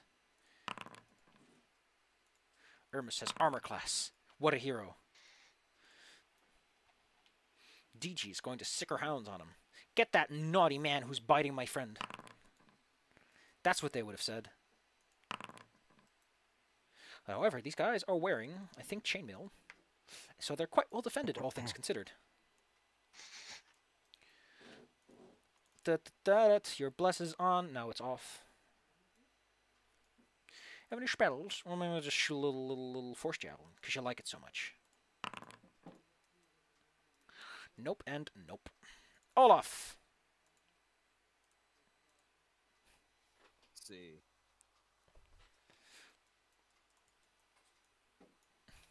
All of them are out of Olaf's range except for one, so he'll hop down off the cart and scamper up this little mountain area and be the guy that's almost finished off by Matthias and go, "Leave some of them for me."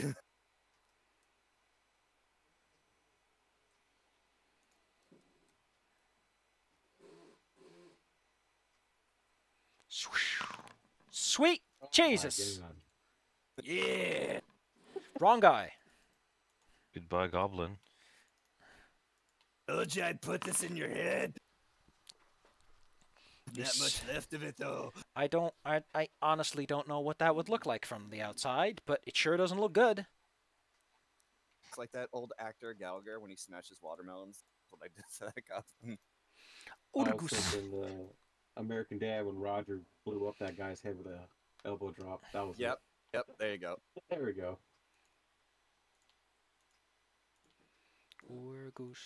Goor goose, what do you do today? Why is the horse having haste? Oh, whatever. Horse is just very hurrying to not be here.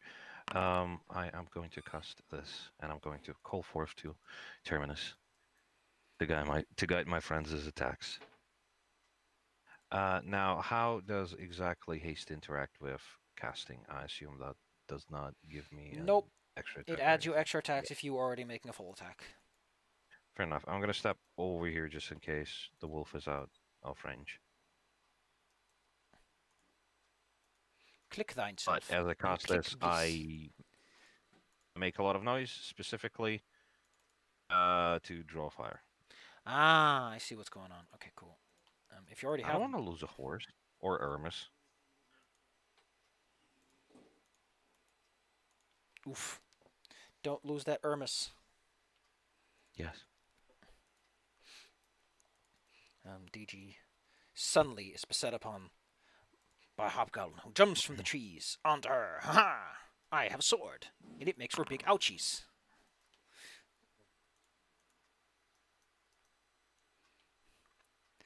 Sliding down the dirt trail, a fresh-looking face who is excitedly going for the horse, as that was the last instruction he was given, or understood. Yeah. Da da da da da. Da da da da da. Da da da.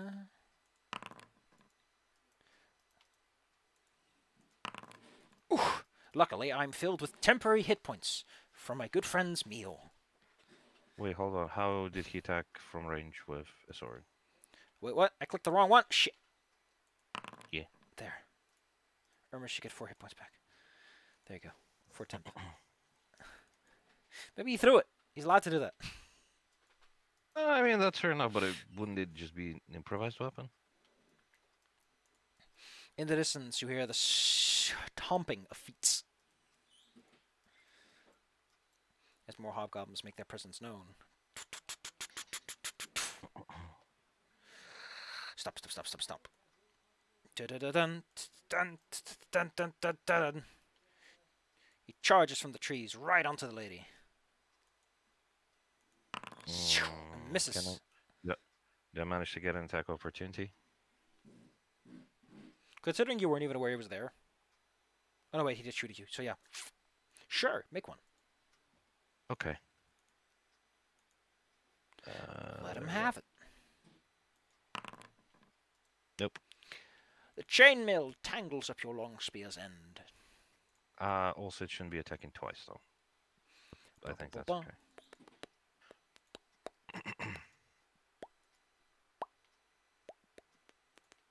Moving with the speed of lightning, a hound made of fire and bone races down the track, leaving paw prints of fire where it goes.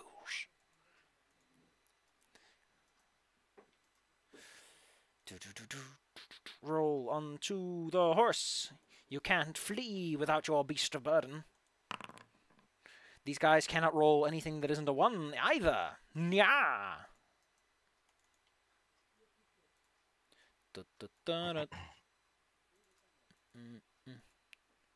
I would really like it if, when things happened, I moved to them. Be very productive for me, at least. Ah! Ah! Get them. For Azarkul! The loud yelling creates a cacophony that fills the ears and plagues the mind. They're noisy boys, what I'm trying to say. Take this, you evil doggo. What the fuck? Longswords have extended its threat range. Did you know? That's true. Yes. Makes them extra dangerous. 1920. Energetic. Knowledgeable.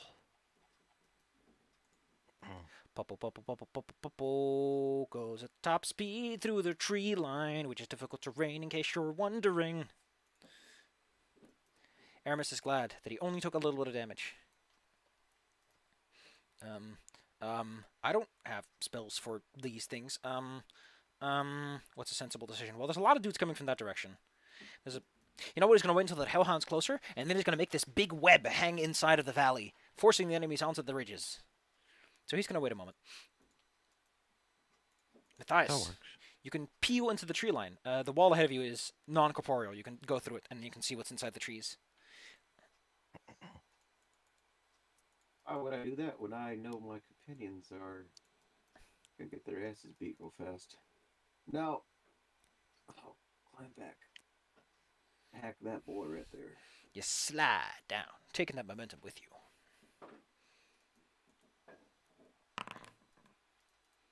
He is down to 0, which means he's still standing, and will attempt to exact revenge, for he is poorly disciplined in that regard. Death before honor, as they say. Or however that goes.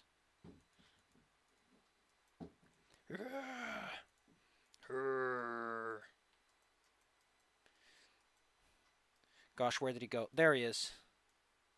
It is at this moment that a little boy sneaks out from under your cart.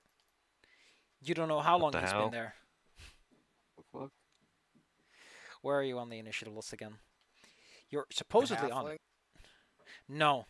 It's this little kobold who immediately announces his presence. As the greatest wizard who ever lived. Who knows where he got that idea? What the heck? Oh, that Gauntlets of Strength wasn't adding that +1 to it. Fuck. Finally, I was the opponent. Hold on, let me look at this. It should be increasing your strength bonus, which then should increase that from whatever it was by an additional one. Okay, so problem with the gauntlet's strength. Oh, give me a moment. I'll take care of this, and I'll kill the man who you just hit, because the gauntlet...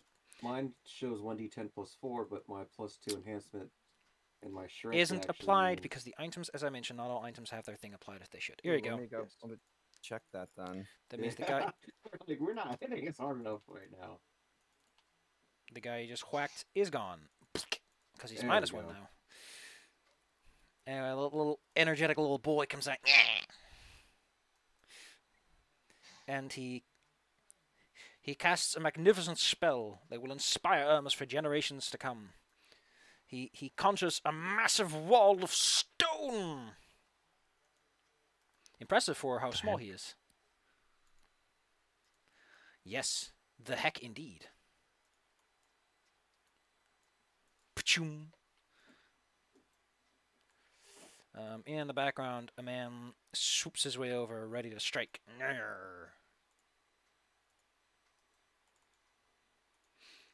Seeing a dwarf, this experienced individual challenges you, Olaf, to a duel as he twirls his two short swords. He beckons you closer. The guy in the middle of the road over there. This guy. Nice. Yeah. He's like, "Nah, come and fight me, you dwarf. Your mother was an elf and your father was a cracked hammer." Or something like that. No one calls my father a cracked hammer, but me.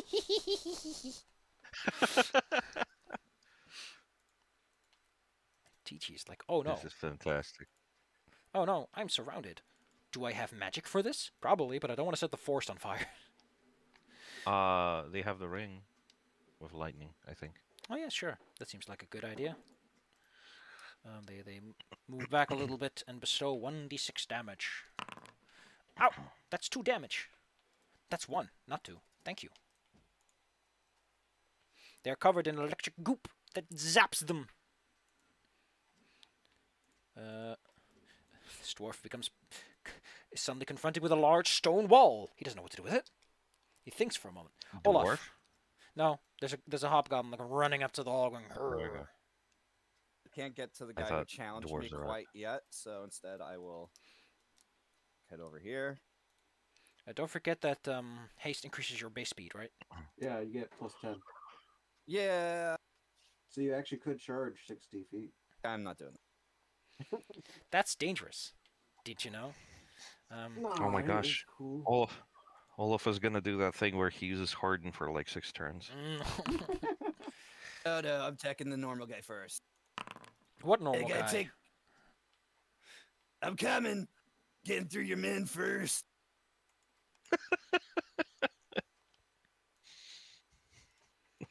That's They're- great. Argus, there are so many of them Yes. pouring in. Gravely There outnumbered. are How a will lot you of make your them. stand?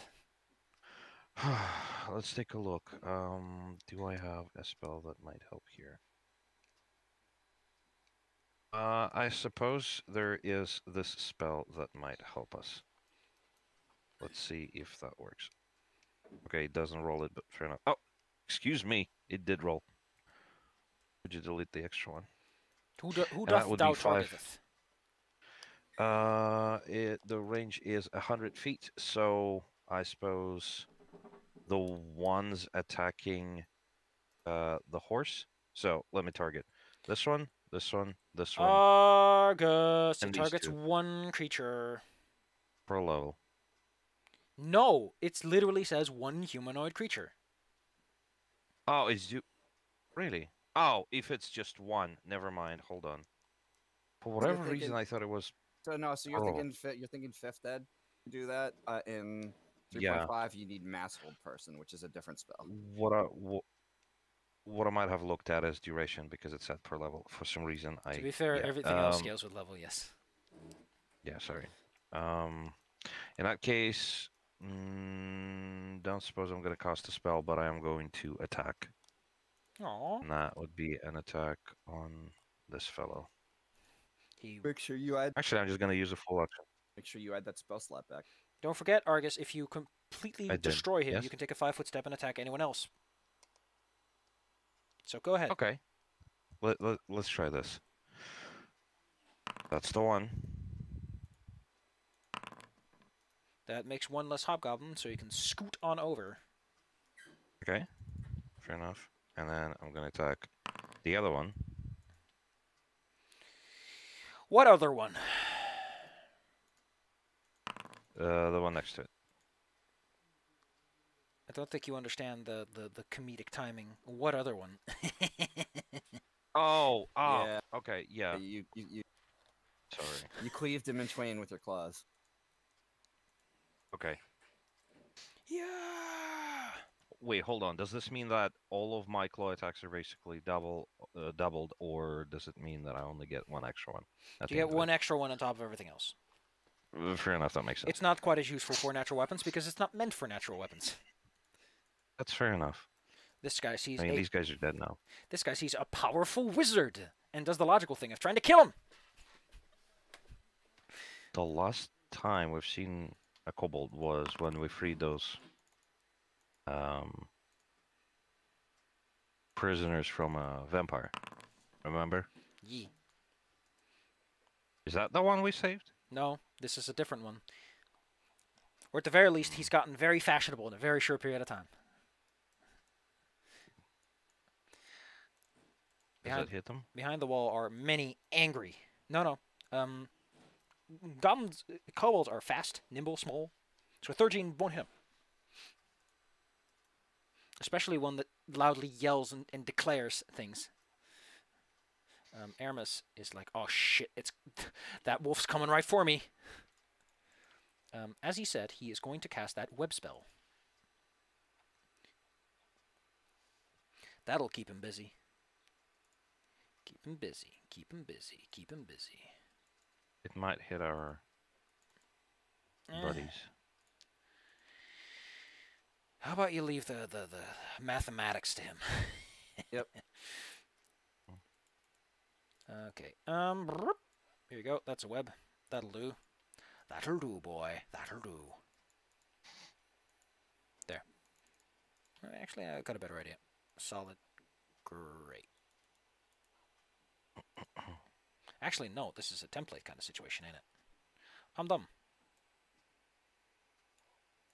Because I have one specifically for this. Special effects. Oh, yeah. Oh, yeah. Oh, that's way too opaque. Oh, gosh. I can't see anything. Webs are too dense. Well, they are pretty dense. There. That Is is it- pretty. So, yes. I think this guy gets a reflex save.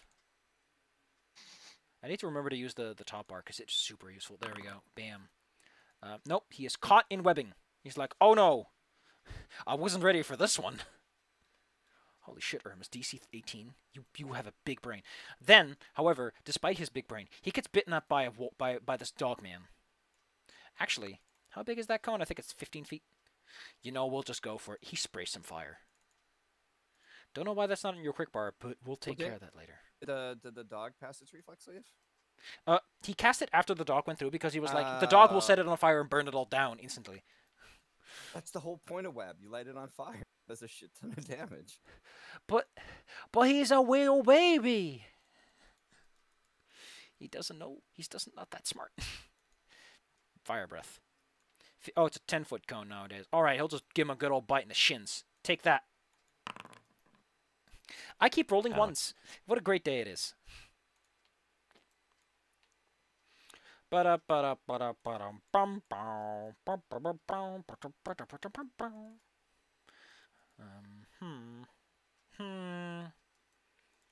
Some invisible actor appears to be pulling at the man in the webbings.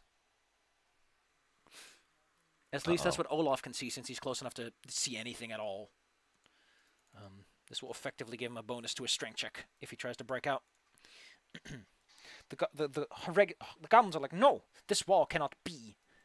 Such foul sorcery, and he tries to strike at it with his sword in anger. He gets a will save. Sure is a wall. Let me just double check and make sure that it is in fact a wall. Yep, it is a wall. They yell at it and begin to chip at it, fighting the wall with the greatest of ease. Use the quick bar. I can't stop rolling ones. Oh, a 0. Impressive. This guy charges forward before quickly stopping as he notices, whoa, webbing! Many hobgoblins will follow suit. I keep saying goblin. They're technically hobgoblins, but you get the drift. They're all the same. Yeah, they're like, what the fuck's this wall man? What is this dog? Get a load of this dog. Miss? Miss? Oh, yeah, his armor class is 21 because he's nuts. And on haste. Don't forget to take your haste medicine. Oh, wait, it's a will save, excuse me. Not a reflex. Oh, whatever. Doesn't change anything. This hellhound.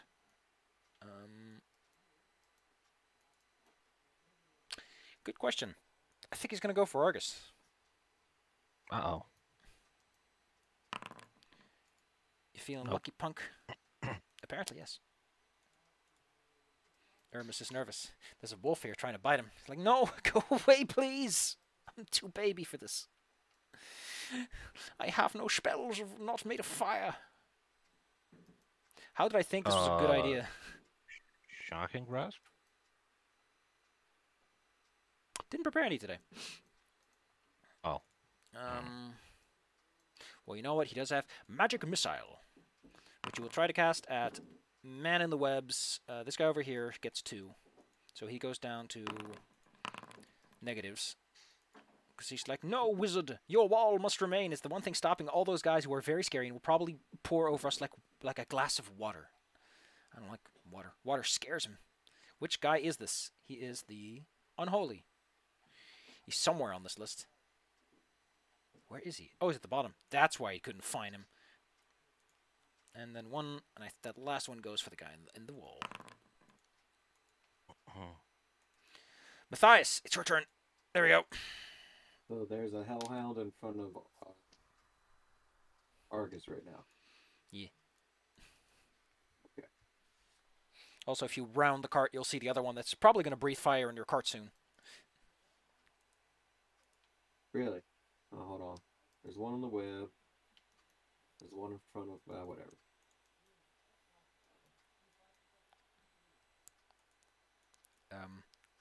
You just walk through this that fine one. gentleman. I was gonna say you just took an attack of opportunity from that guy. I didn't see. That's what I was wondering. Where was it? Where was he at? So I was over here. Too many tokens makes for bad synchronization. Don't. There we go. Yeah. Can you make the dead ones invisible? Gotcha. Fine, Thank I'll just you. take that. I'll take out that one.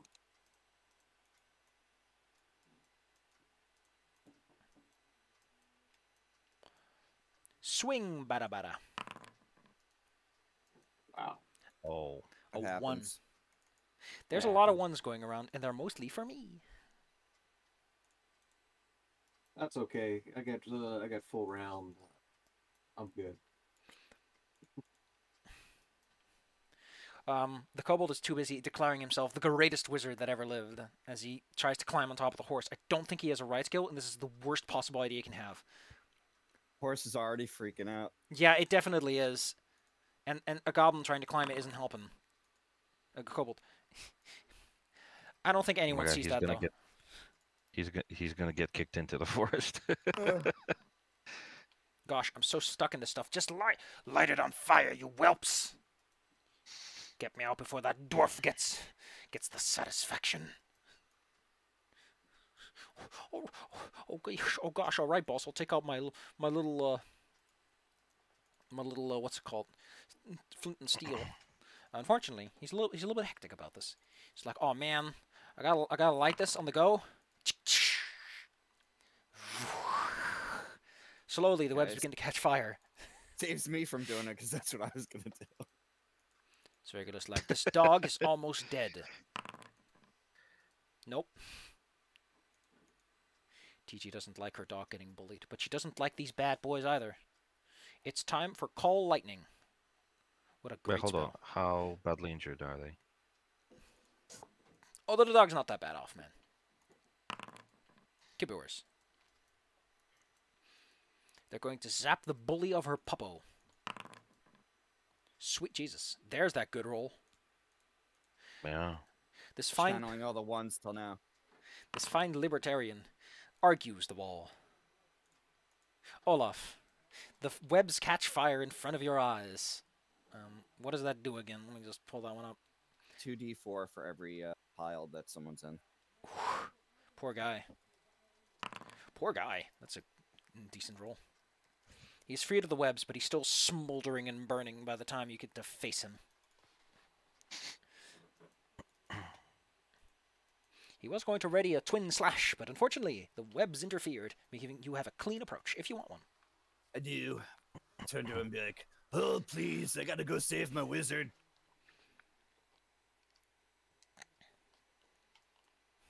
Please hold. Oh, there's the other nat one. The dog. It's incredible what's happening today.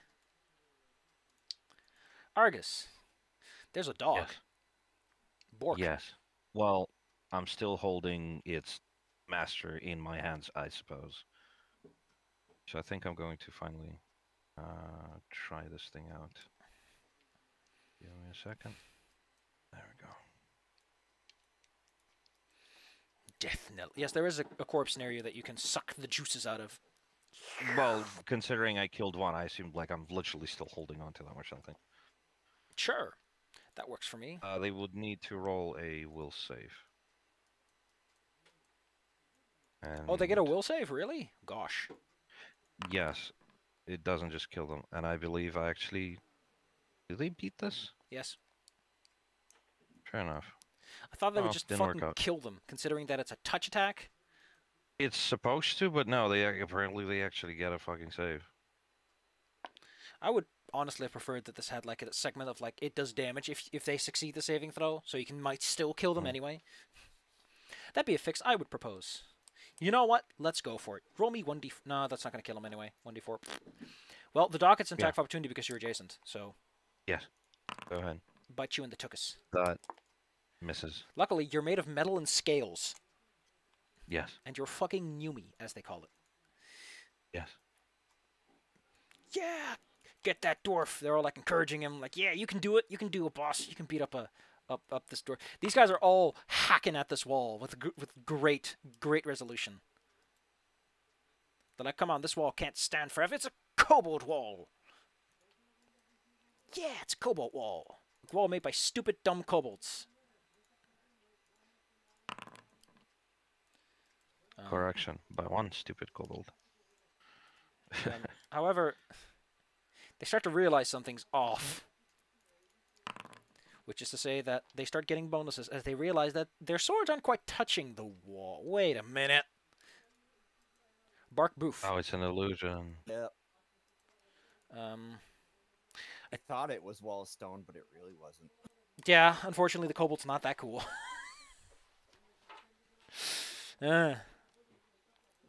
Dog goes bark bark, bjork bjork. I'm a broofer. I'm a sub-boofer. Why is this mentioned twice? I don't know.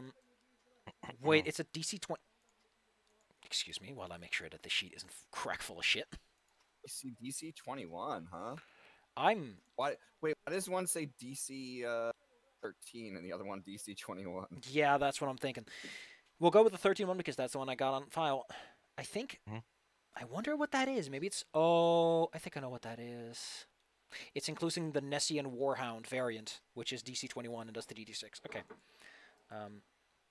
Well, which one of you is more annoying looking? I'll just roll the die and go clockwise. It's Matthias. You get a breathful of fire, as does Ermis. Oh, of course. Uh-oh. Ermis fails and takes 4 damage. Luckily, he's resistant to fire. Oof. What the heck? 4 damage? What's that? 9 damage. 9. 9 damage. Don't forget you have 10 temporary hit points Oh, from a good meal. Oh, that's right. All right, so I Yeah. have one extra hit point temp, but yeah, Yes. awesome. 63. Cool. And By the way, I checked it for you, and yes, that includes the buff from haste. cool. Just to make sure they're not cheating anyone on anything here. I'm no cheater. Spells are getting cast, but their caster is invisible. Should he stay invisible, though? No, this isn't going to work on a dwarf. Hold person, not very good on dwarves. However, fuck it. Matthias, for one, you didn't take your 9 damage yet like a good boy, although I think your temporary hit points help with that. But Yes. you are targeted by hold person. DC 14. Yeah, I'm gonna fail this one. Believe in your heart and your soul. Oh. Ow. A cleric becomes visible. Fun fact, did you know that Smacks me. did you know that if you're a very, very cheeky cleric, you can get invisibility, become invisible, just heal people who are invisible, like a jerk, like a dick, like a complete twat? It's great. Here we go. You're paralyzed. Brrrp. Stiff as a board, light as a feather. This man finally figured it out. It's an illusion. Ba-ba-ba!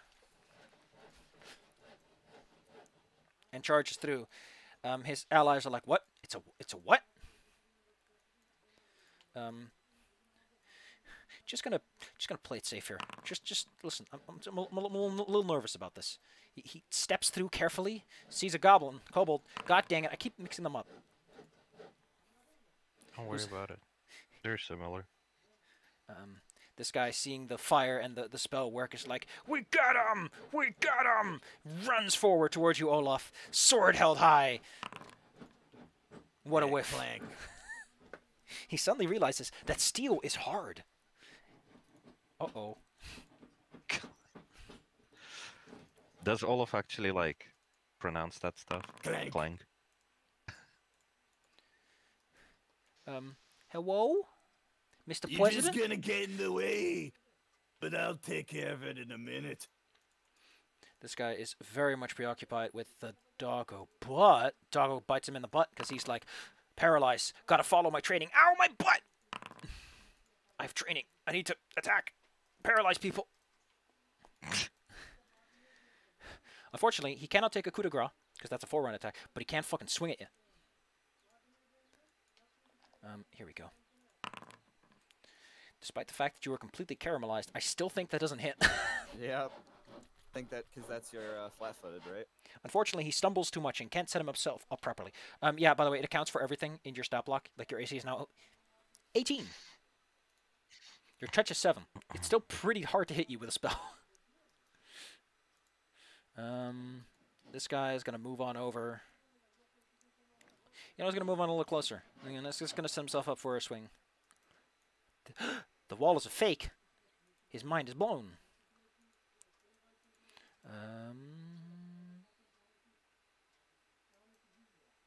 Argus, you're a boy or a girl or something. I don't know. Would you like to also roll me that DC 13 check? Yes. Part of your cart is set on fire. What? Everybody keeps rolling 12 on this save. You're not kidding. Everyone's rolling 12 on that thing. Well, I guess we might need a new horse after that. Dang it. Woof is the appropriate sound. My why did I take... Ah, right, correct. Fair enough. I still have 3 temporary hit points. I should have taken the spell magic. Why didn't I do it? Why didn't I do it? Well, DG would also have temporary hit points, so they would be at 38, exactly, like me. He doesn't really have anything good here, except for one thing, and it's not the best option. I'm going to say that he can totally just suck a first-level spell out of that Pearl Power, so that he can Magic Missile the man who's trying to slit some throats around here, as it were. Yes. Die, throat slitter. That man protects me, I protect him. Those are the rules. And the final... Sashi, sorry to interrupt. Yes. But just so we don't lose track of it, DG would have 38 hit points because they had 35 plus 10 temporary and they took 7, so 38. Thank you. Matthias, at the end of your round, you get to make another will save. Yay. You can do it. No. Dang it!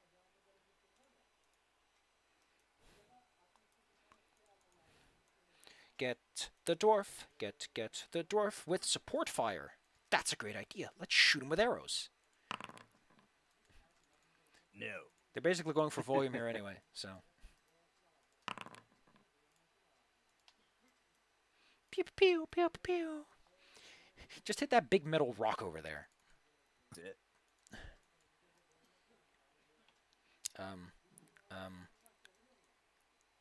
He can't go anywhere all that easily. Oh. 5-foot step wouldn't work for them. No, they're on like a weird angle in terms of the cliff. They have no weapons. Makes sense. They're entirely reliant on that cool trick they just did. You know what? Fuck it. Concentration. Cast defensively. Good concentration check right there. They're going Holy to cast crap, yeah. the big snooze. Ooh, deep slumber. Wow, wow, wow, wow, wow, wow, wow, wow, wow. Do they exclude us? What if No. instead of that, they just target somewhere else? You big dummy. Yeah, it's a good point because it is a Will negates. 10-foot radius burst. Will.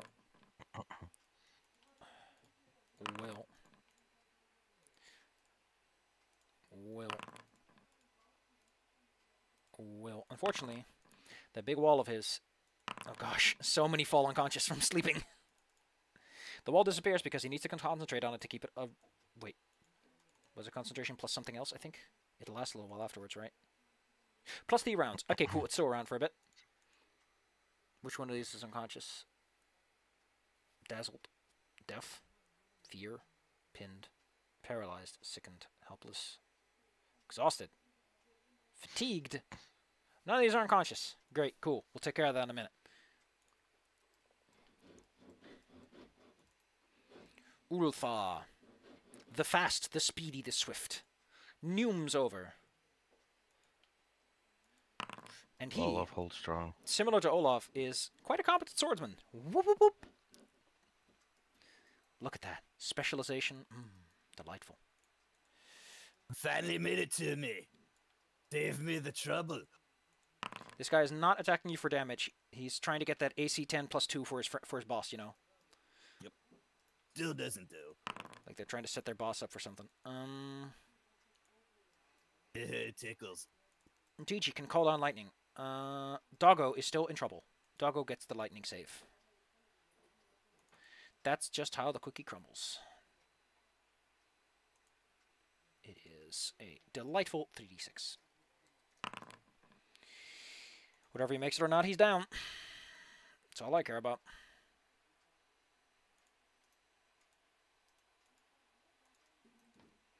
Shut up and slumber, and welcome to the jump. Wham. Huh, there's no unconscious here.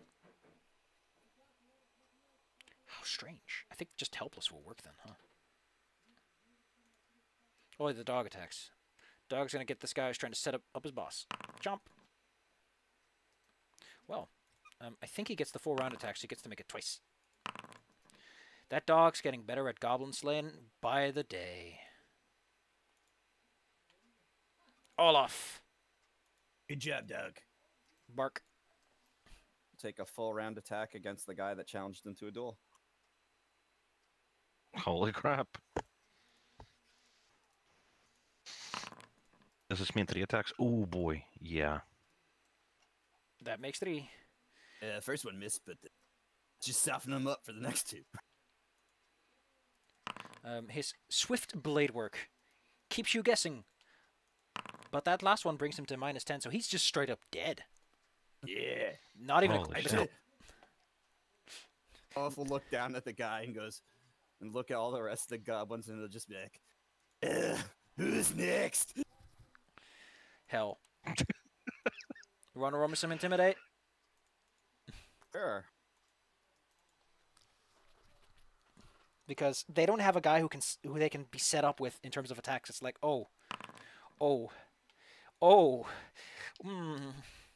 they're disciplined soldiers. But what happens to disciplined soldiers when their commander just gets fucking thrashed in front of them? It's like all the Chinese movies. I've taken the head of Lubu. Yep, the fight disbands. You still have to deal with the Hellhounds, I think? Nope, even the Hellhounds are apparently trained to leave. Okay, cool. So, at this point, it's really up to you what happens, because once the first few start like shouting and yelling and running, even the guys in the back effectively pick up on the mood, and are like, "Oh fuck." You get full marks, but combat is over for all technical purposes. You get Fair last. enough. The first. Hmm? What I wish to do is shake Matthias out of it immediately, in case they decide to regroup and attack again. Before we get there, there's one thing I want to resolve, and that is that Ermis is going to shoot that jet. You know what? He's been trying to avoid it, but he really likes Fireball. Yeah. Fuck all, y'all. Yeah, burn him. Seeing Matthias get fireballed and everything go the way that it did, he's like, you know what? You guys aren't leaving here. Okay, I don't think any of these can actually survive this, even if they take Wait, half. hold on, I don't think Matthias got fireballed. He got paralyzed? He got paralyzed, and he got fire breath. Oh, that makes sense, yeah. Yeah. I knew I liked you, wizard. Smells like roasted goblin in the morning. If anyone wants to take a shot at the cleric before he manages to leave, Yes. you get one, and then he's fled, effectively. He might have some Okay, good stuff on him. I'm gonna try to at least disable them, because they probably were the head of the operation. So, let's see. What the heck? You get 2 javelin throws, and the second one leaves him at your mercy. Yeah, I should them throw it probably at their leg or something. The first one misses, and then he tries to anticipate like where the next one's going to be, but he just gets in the way and it hits him in the calf, forcing him down to the ground. Good. All right. Olaf, don't kill him just yet. if you can. You shout that out because you see Olaf walking over there with the goblin cleaver, like ready to take his head off. Yes, just Hulk for once in your life, don't smash.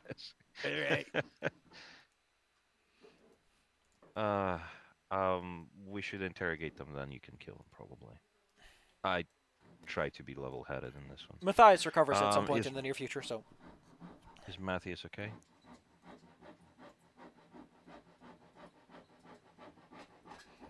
probably. Not particularly. Hmm. Questioning, sure. I'm gonna kill him, give him a sword in their hand so it looks like they can fight back. Holy crap. Mr. Machine Gun. Wait, hey, why did we're trying to type and it rolled a spell? Weird. Ignore that because I wasn't actually shooting anything. All right. So, Argus, you have this fine cleric at your disposal. Yes. How good are you with religion? Let's take a peek. Knowledge, religion. I have 4 ranks and +5. I think something is going horribly wrong with the craft section on these sheets, because I think every time it recalibrates the skill sheet, it adds another craft, because now it's craft, coffee, cooking. Yes. That's funny. That's Master great. craftsman. Yeah, but if I roll it from... Yeah, it is freaking out for some reason. Your craft skill of craft, cooking. I think there's a music band in Germany that's called Kraftwerk. So he's not actually cooking; he's literally sculpting the meal in front of us, guys. Argus, you're good enough at religion that merely Yes. with taking 10, you can figure out that he's wearing a religious symbol belonging to the god Tiamat. Tiamat. Evil dragon That's lady. the evil dragon. Yes, I guessed it correctly for once. I keep confusing them.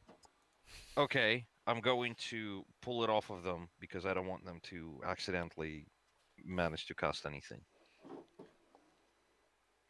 And I'm going to, I suppose, talk to Olaf, because Olaf is right next to me. I'm going to explain to them that this is Tiamat Yeah, I know the dragon. and that lady. they're evil and dragon and lady, apparently. Yeah, I've heard of the dragon lady. Only bad things, of course, but you know. Not my guy. The person the goblin in front of you, if they are conscious, will spit the usual insults at you, and how you've only stirred Tiamat's wrath, you fools! That's nice, dear. Yeah, that's a real shitty god.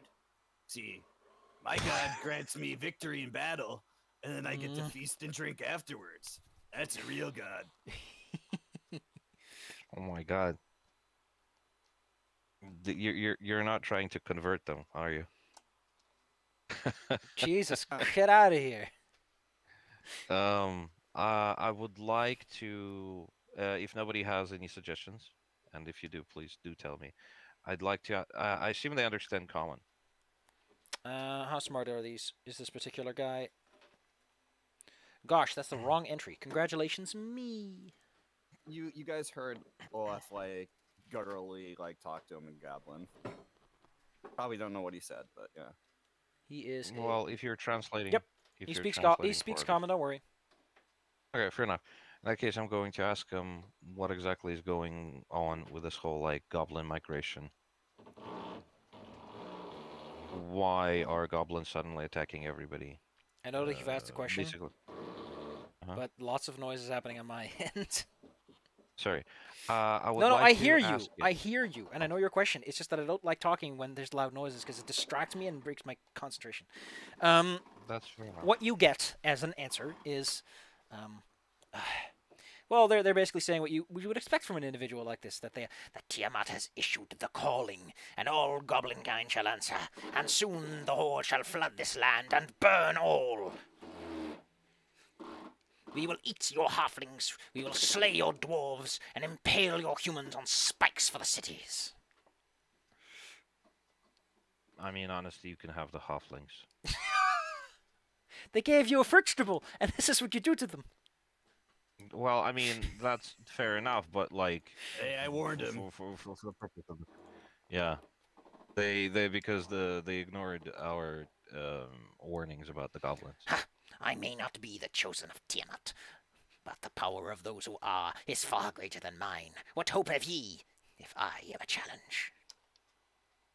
You're not really a challenge. I'm As untouched. I yank out the javelin from their leg. Olaf will look down at himself and be like, Yeah, your whole clan tried attacking me. Look what happened. looking around at Now- the corpses on the ground. Now, Rude. now I suppose it would actually injure them further, right?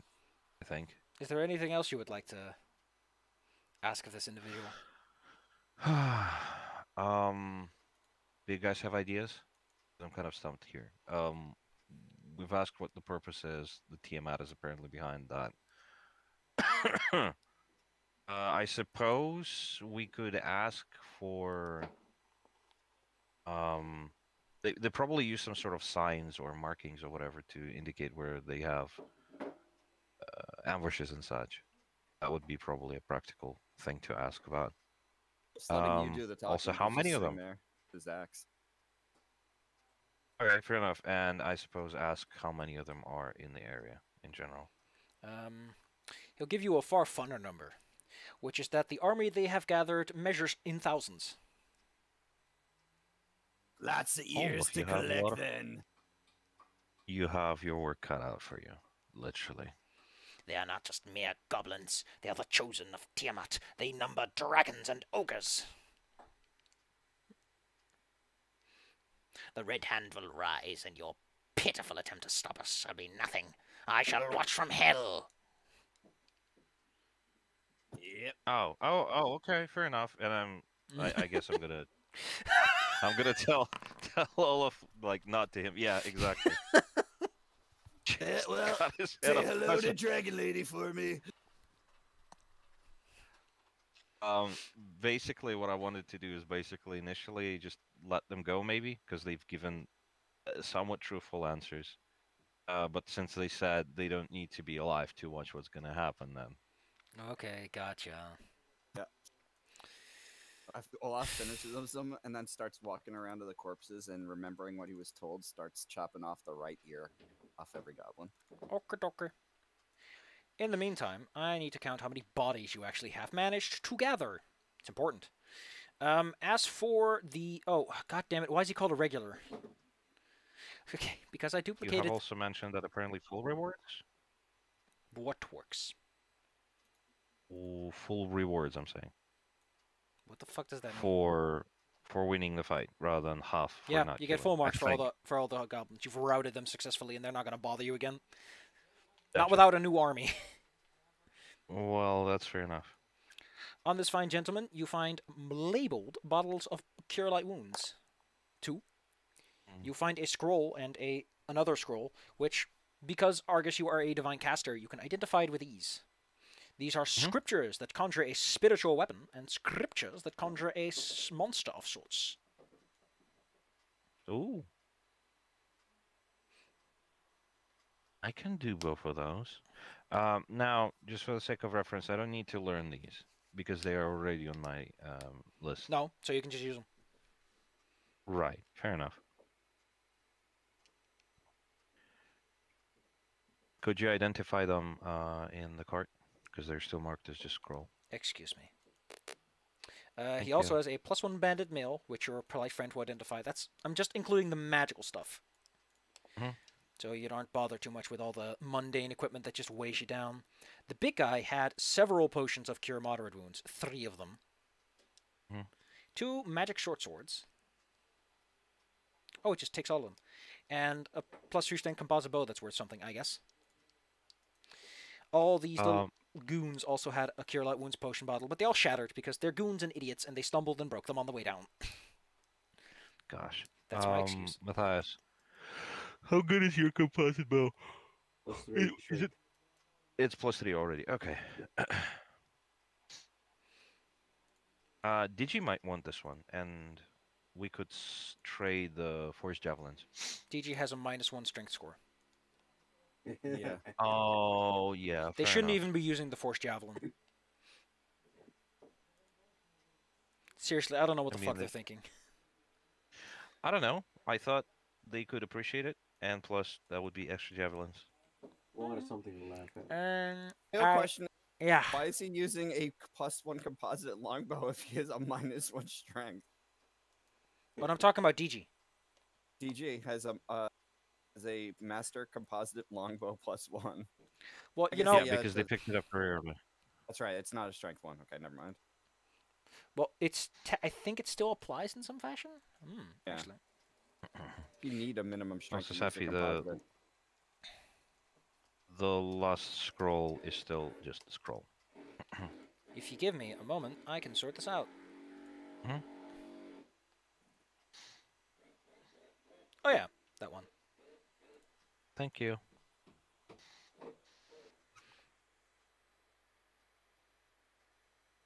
And I Yeah. assume the banded male can be identified by armors. They would take a -2 on a. Gosh, DG, you fool! Why must you do this? What- What ranged weapon should they be using then? A crossbow. A crossbow, what Olaf uses. Let's see. Mm. What CR are these guys? Oh, they're 1. And there were 24 of them. Just making How some many- notes here, don't worry. How many ears did I get? No, we didn't kill all of them. How many make their getaway? 1, 2, 3, 4, 5, 6. Oh no, those are asleep. So there's some heads getting chopped. 4 chop. and just 4. So you get 20 ears. Oh no, wait, 20 plus the 2 big guys. So 22 ears in total. Sweet. Item in Olaf's inventory called Olaf's bags of goblin ears, and I'm gonna keep track. Fuck yeah. Okay, so Probably stinks. smelly. The dog is CR3. And you killed 2 of those. The big guy, the cleric, was worth 1, so that makes 3. And the biggest guy was a 4. Nice. What a brain breaker. And I'm gonna give you extra points because you did the nice thing for the nice guy, so that's an extra. We'll say an extra level appropriate reward of a 5th. There we go. Handsome. With this, the silence begins to settle in again. The birds and the bees eventually return to make their noise in cacophony.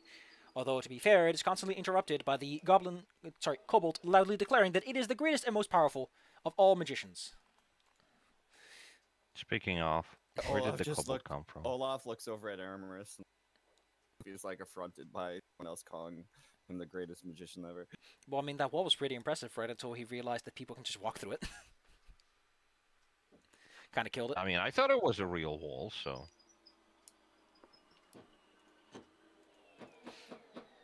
Well, unless you want to engage with Killock, he'll just bask in the glory of his victory as he watches Olaf take the ears of the 4 sleeping goblins, and after that he'll leave. Having made his point of being the greatest alive. Good job there, Kobold. I would like to ask, what were they doing under our cart? I was taking a little nap under your fine mobile castle. Why didn't you just ask? Why should I ask? I am Killock, the greatest illusionist alive. I require no permission. Because that's true, but it would still be impolite. Bah! Your manners are terrible. Excuse me, your manners are terrible. Gasp. How dare you? I will show you! He tries to he starts like incanting and waving hands at you. Can I just pick them up? I like the scruff of their neck or something. You know what? You know what? Roll me some claw damage, just so I know like what his concentration needs to be as you just lift him off the ground. Actually, I think there is a concentration check already for this. Because he's like itty-bitty. He can't resist being picked up off the ground like a baby. Distracting. Extremely violent motion is a 20. Yeah, it's a 20-ish. We'll play it by ear. He loses the spell as you lift him off the ground. Nah! This is no way to treat a powerful sorcerer. Okay, I'm just gonna put them like at the seat of the carriage so that Wait. at least we can see eye to eye, quote unquote. I know who you are. Yes. You're those fools who fell for my machinations before. Back in that dwarven ruin. What? Did you like my Wait, hold on, many-faced what? spider? Oh yeah, that was you. Oh, that was pretty cool. Yeah, I was kind of afraid. Yeah, we backed out of that one. I think that thing's still there. Are you saying that thing is not real? No. You're an illusionist. He is an illusionist in the sense that he's very good at illusions. Yeah. Well, fooled me. He's not a wizard, if that's specifically the question. Fooled a bunch of goblins too. Yes, I fooled them good. My spells never fail me, or at the very least give me a means of escape. Aramis, by the way, does not like illusion and enchantment spells. They're his forbidden school, so watching someone who has specifically all those spells mix and go like, oh. Oh my god, the gosh, what was it again? The discussion in the nerd Yes. I guess fandom is heating up between an illusionist and evoker, right? Yeah, he's an evoker. He's an evoker. In case you want to know, Killock has like a lot of things. He gets deep slumber, major image, displacement, mirror image, invisibility. Effectively, if it makes your brain do funny stuff or makes things look funny, he can do it. He's a little scamp. Now, here's the question I would like to ask to everybody else. They seem useful. Would you be okay if we ask them to travel with us for a little bit? Why should Killock rely on others? He is the greatest! Those hobgoblins walk right through your illusion. And that was right. What are you gonna do? What are you going to do when your illusion fails? When You don't they fall, exactly have a fallback plan. when they Okay. fall asleep from my magic, I simply brain them with a stone. Does it all the time. Oh my god, I like him. Those who show no, what's this called? Those who show no appreciation of my fine arts pay the price. Also, he has a spell that makes people go nuts for a little bit of time. So it's like, haha, I'll make your biggest, strongest guy fight everyone else. That sounds fantastic and very useful. Considering we're dealing with like giant crowds of goblins these days, I'd like to ask if they would probably, if maybe they would like to travel with us. While Irma's has been more polite about the treasure separation policy, Killock will demand a complete and total fair share, as it were. I thought Irmus was getting a fair share too. Irmish was getting an implied fair share, but he didn't constantly require that he got something, you know. Yeah. Gotten some Well, goodies. yeah, that's why I'm asking the rest of the party. Would you guys be okay with sharing? Sure. Yeah. Fine. I mean, we given him some gold. We've given him some. I know you chipped in a decent amount of gold for his spells, and we gave him the couple magic items. So Yeah. As I am not looking for anything in particular anymore. I was looking for something to protect myself, really. Beyond this, I am willing to share all the money that I have. Gorsh. Well, Well, if the kobold would like to join us, I think their skills would be very useful. oh, they're not just a sorcerer. I forgot they have a level in the rogue as well, because they're a little scamp. They can backstab. Well, yeah, that's how you brain people. Yeah, that's how he Does a gets them lot. when they're down. Just fucking, yeah, brains them. Hey, you can figure out where traps are. That's also useful. We've been having a little bit of problem with that. Fine, I will come with you, but I also get first dibs rights. That's fair enough. Nice. Just don't be greedy and grab everything until you can't even like carry. There's one more condition that matters to me and my refined tastes. The food better be good. Oh, I'd like to think I am decent at that. I'm going to look to the rest of the party. Do you like grimace?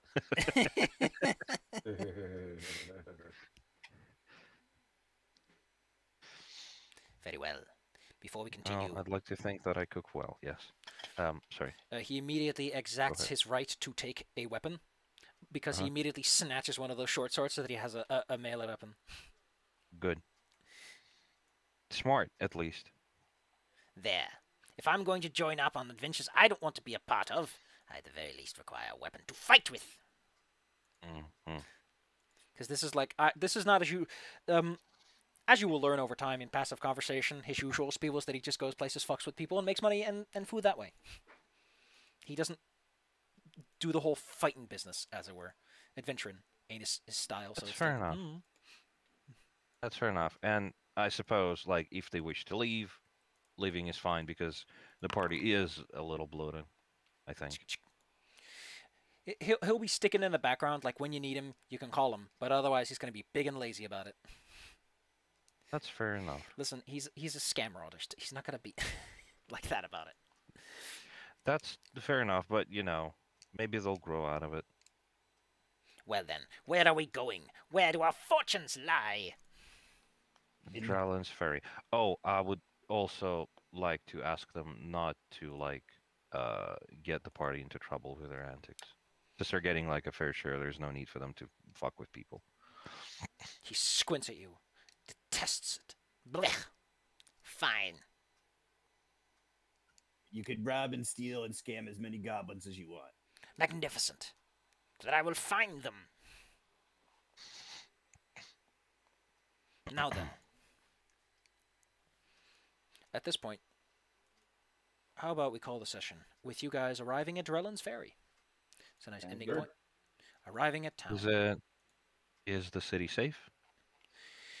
How about we No, get to I the suppose. introduction section on what happens when you approach Le Town, Le-ishly. Drellin's Ferry is a small town, population of about 1,000 and some people. Mostly human, good portion halfling and dwarf, as the local environment tends to demand. Rolling up to town, you see watchtowers all around. These are these rickety wooden structures that sit with their poles deep in the ground. Aw, man, the little putty pit's still there, and the cross that someone drew on the map. Great, love it. Off-token conversion turned off for once. Good. Good on me. Oh, wow. Well, none of that's relevant. The watchtower just kind of sits there as you approach. Some guards move into the road and try to ascertain if you guys are going to be trouble or not. They are armed townsfolk, equipped mostly with leather armor. One of them stands in mail. They would like to know your business in Drellin's Ferry, if he may. Well, if nobody steps forward, I'm going to say goblin hunting. Another set of fortune seekers. I recommend that you are most careful when you enter the Witch Woods. It is no safe place for the average traveler. Thank you for your warning. He's kind of standing there for a moment, like he's expecting some follow-up questions, and he's like, all right then. If there are no problems, and none of goblin kind, you may enter freely. But do beware. No. Do beware that the average person here does have some reservations about non-humanoids. That's fair enough. Not in the game term, but in, like, the human term. Wink. Yeah, that's understandable. If people are going to have trouble with Argus, Irmis, and the Kobold, we can rest outside town. It's not a problem. Now, right now, they can have so keep much trouble with everybody- the goblins that it's like, not a goblin, that's great. Okay, well, in that case, fair enough. Marvelous. Oh my god, can you imagine we're going to get the plate armor for the Kobold too? Just tiny. Since you look like a combat-ready sort, perhaps you would like to do something a bit more involved than merely hunting goblins on the side. Would you like perhaps a mission of somewhat more import? I'll look over my shoulder to the rest of the party, well, and I'm does it going to involve beckon them killing over to goblins? discuss. I am certain that this job will involve killing goblins, yes. Perhaps even... Alright, I'm good. Sign me up. I see. Well, perhaps you may have noticed that these goblins are a bit more organized than usual. They've set every road, and they attack randomly, and seem aware of whomst is dangerous and whomst is not. As a result, it has been a bit of a pickle to trap them. Now, that implies that these goblins are more organized than we would have hoped. If you would like... I heard they were part of some kind of cult. This one kept blabbling on about Tiamat's chosen and whatnot. Delightful, but not of my business. I merely recommend that if you want to have a slightly more interesting job than merely killing a few soldiers, then you must visit the Old Bridge Inn. You can find a certain Captain Serrana there. She and the town speaker have a job for someone who wants to elevate above the rabble. And, do be careful, again, the Witch Woods, which is where you must definitely be going, is quite a dangerous place. Could you please dictate the name of that person again? The person, put it in notes. the person you're talking to right now? Uh-huh. Sergeant? No. He said the person that we need to talk to, Captain something. I think. Oh, gotcha. Wink, wink, nudge, nudge. Elbow rubbing. Rubbing and dubbing. Let me just pull up the text so that I can just copy-paste it. Captain Serrana. Oh, wait, no. She's probably in here somewhere. Also, I'd like to think that we do look like a competent fighty bunch because 3 of us are carrying plate, right? Luckily, you have a putty pet to tell you all the names. Thank you, putty pet. You're so useful. There you go. That's cute. Okay, I'm gonna put that in the notes just in case. Town speaker, Noro. Okay. And And before I forget, let's give it. welcome to Drellin's Ferry. We're very welcome. He steps aside and provides you a bit of a view of the village. It's a small little town near the side of a broad, sluggish river. Several massive stone piers stick out of the ground, marking where possibly a bridge would have been a long time ago. Olaf can immediately tell that it was of dwarven make, though making its destruction all the more telling. A set of thick ropes has been set slightly, I think it's downriver. Some thick ropes have been set up with a flat-bottomed ferry boat allowing transport across. Fields and orchards surround the town as well. He Sounds like a nice pastoral place. Him and the militia step aside and salute you, allowing you entry. This also gives you some experience because you've been polite about it. I see no reason not to. Yes, you have been. It is a reflection on the past, not a statement of the future. Marvelous. So you enter town. Welcome to Drellin's Ferry. Now, just for the sake of reference, there is no actual bridge. You have to cross through the water, right? Yes, the bridge is The long. shallow place. Okay. Hey, if you can jump that distance between the piers, you're free to jump. It's like 100 feet or so. I don't think. I don't think I'm dexterous enough for that. I might be strong enough, but I'm not sure. I'm pretty sure I can just swim.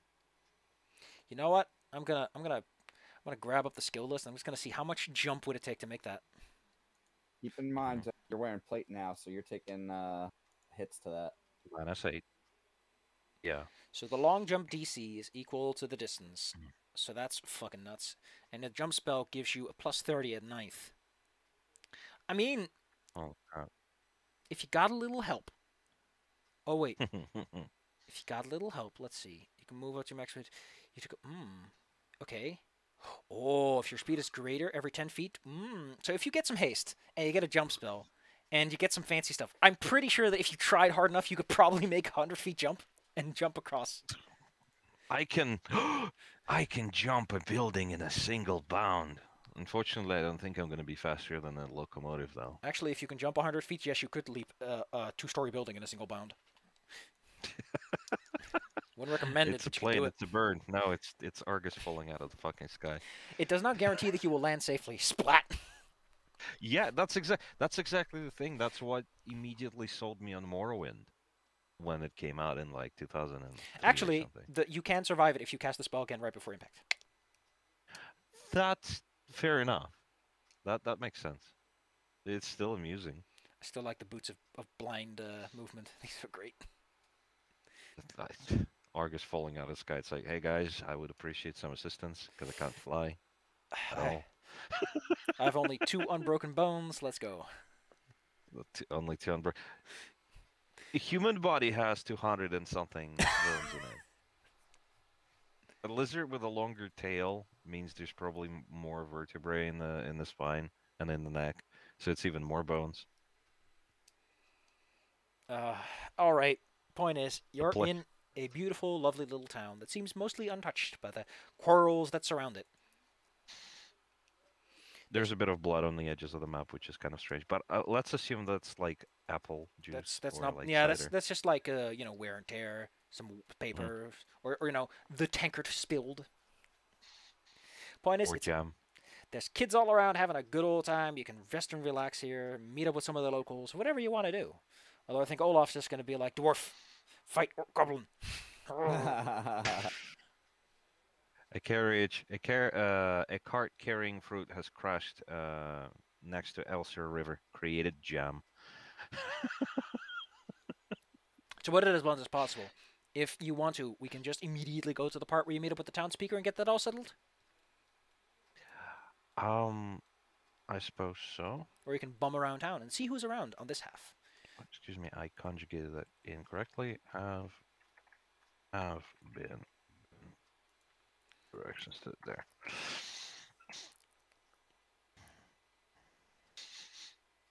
So, would you guys like to talk to them right now, or would you like to call it a day and then do it next week? Because if we do a lot of like plot related talking, DG might miss out. Good point. All right, I guess we can wait. Let's end it for now. All right, let's get to the fun part. I get to look at the experience diagram. Yes. Considering how many people's asses we've kicked, we might just level. Well, I mean, I might just level up. You might level up. I'm only 2,500. I was gonna say, Matthias just leveled up. We're not anywhere near close now. Holy cannoli, that's a lot of points. Jesus.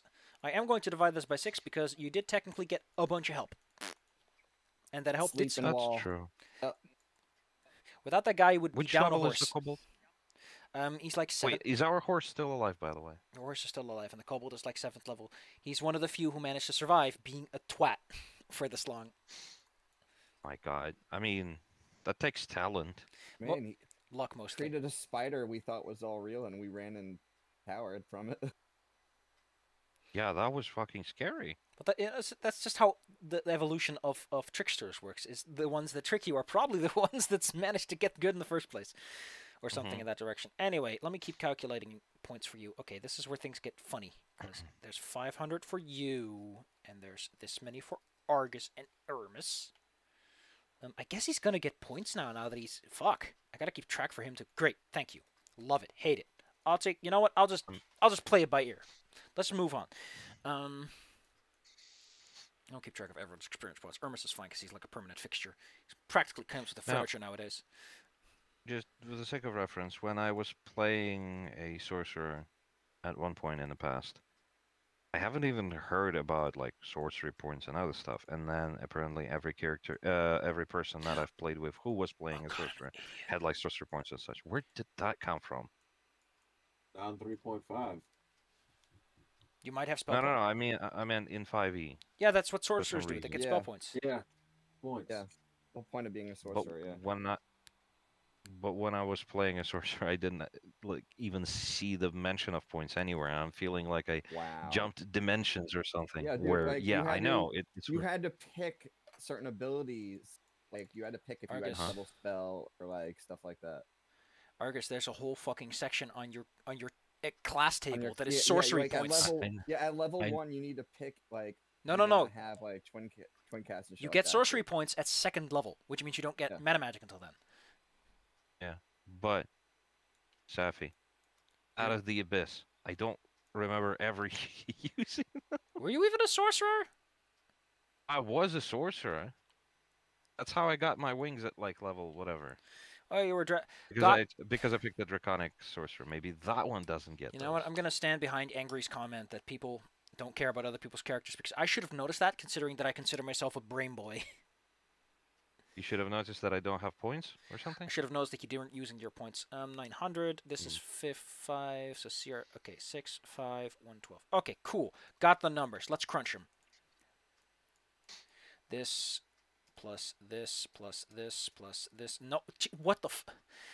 Please append. Don't append the numbers. 450 plus 180. That's 900 plus 12 divided by 6 is. Putty Pet, will you please announce the new numbers? Thank you. Very helpful. Nice. A little Oh, under that 2,000. brings me close enough, but not quite close enough. You want to use that fine rule that I like to use, where you get to level up if you're close enough? I am 500 short. Yeah, sure. Go ahead and give yourself the level up then. Keeps things simple. Okay. Fair enough. Can you do that for Ermis as well? Sure. In order to... yeah, okay. I'll take care of it.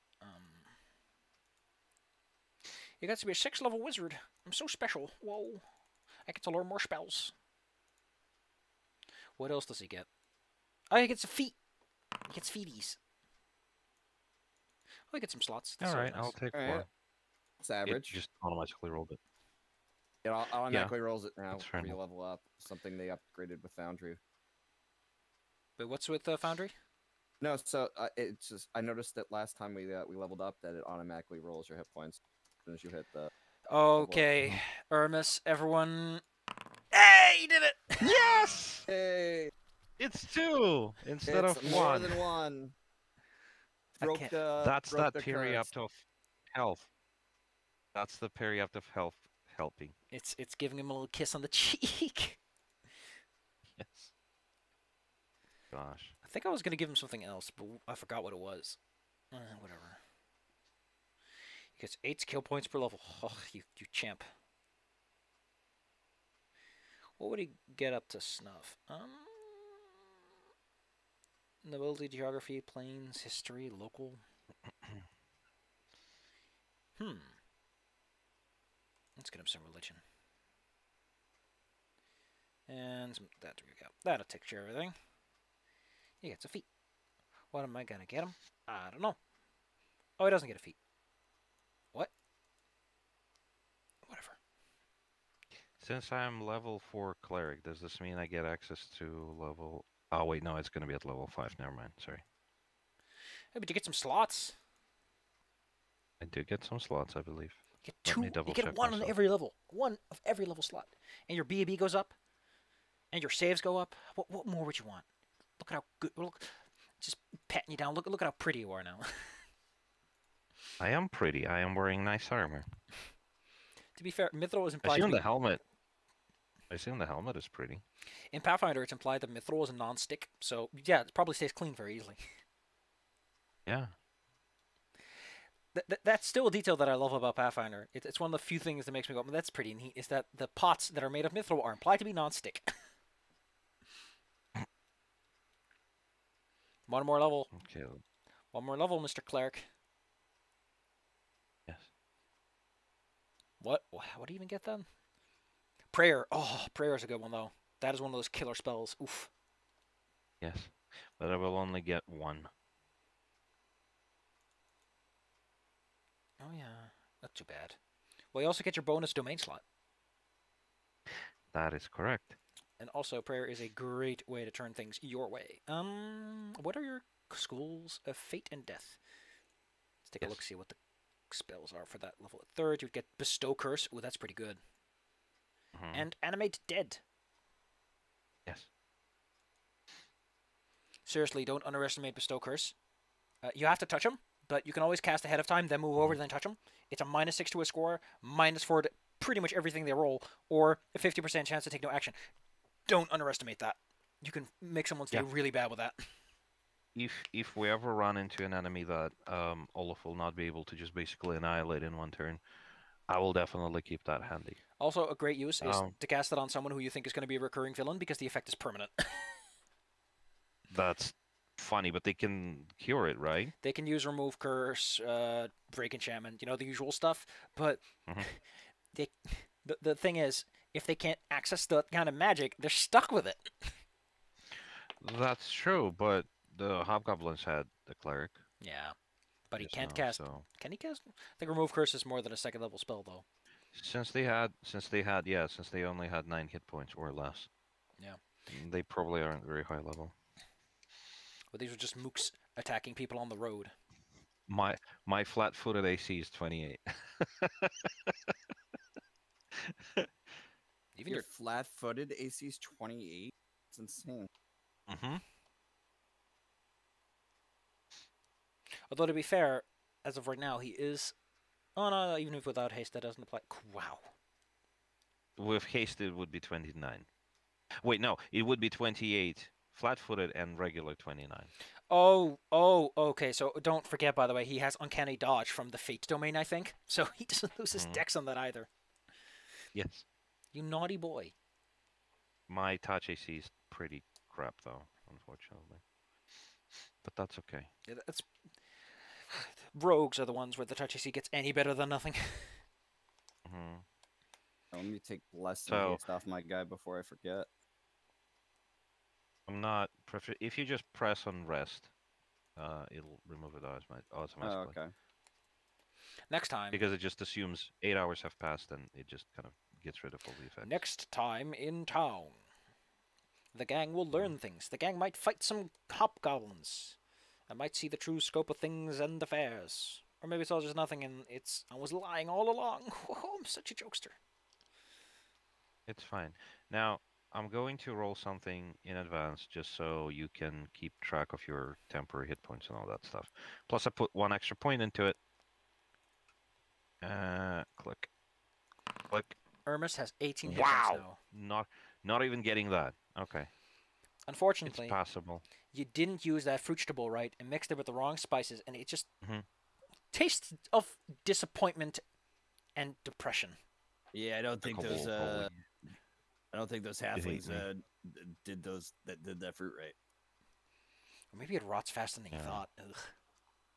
Probably, yeah. Made some good meals, but I don't feel so good after this one. There's no penalty. I don't feel so good, Mr. Stark. I will apologize because that's a blunder of a century. Well, gosh.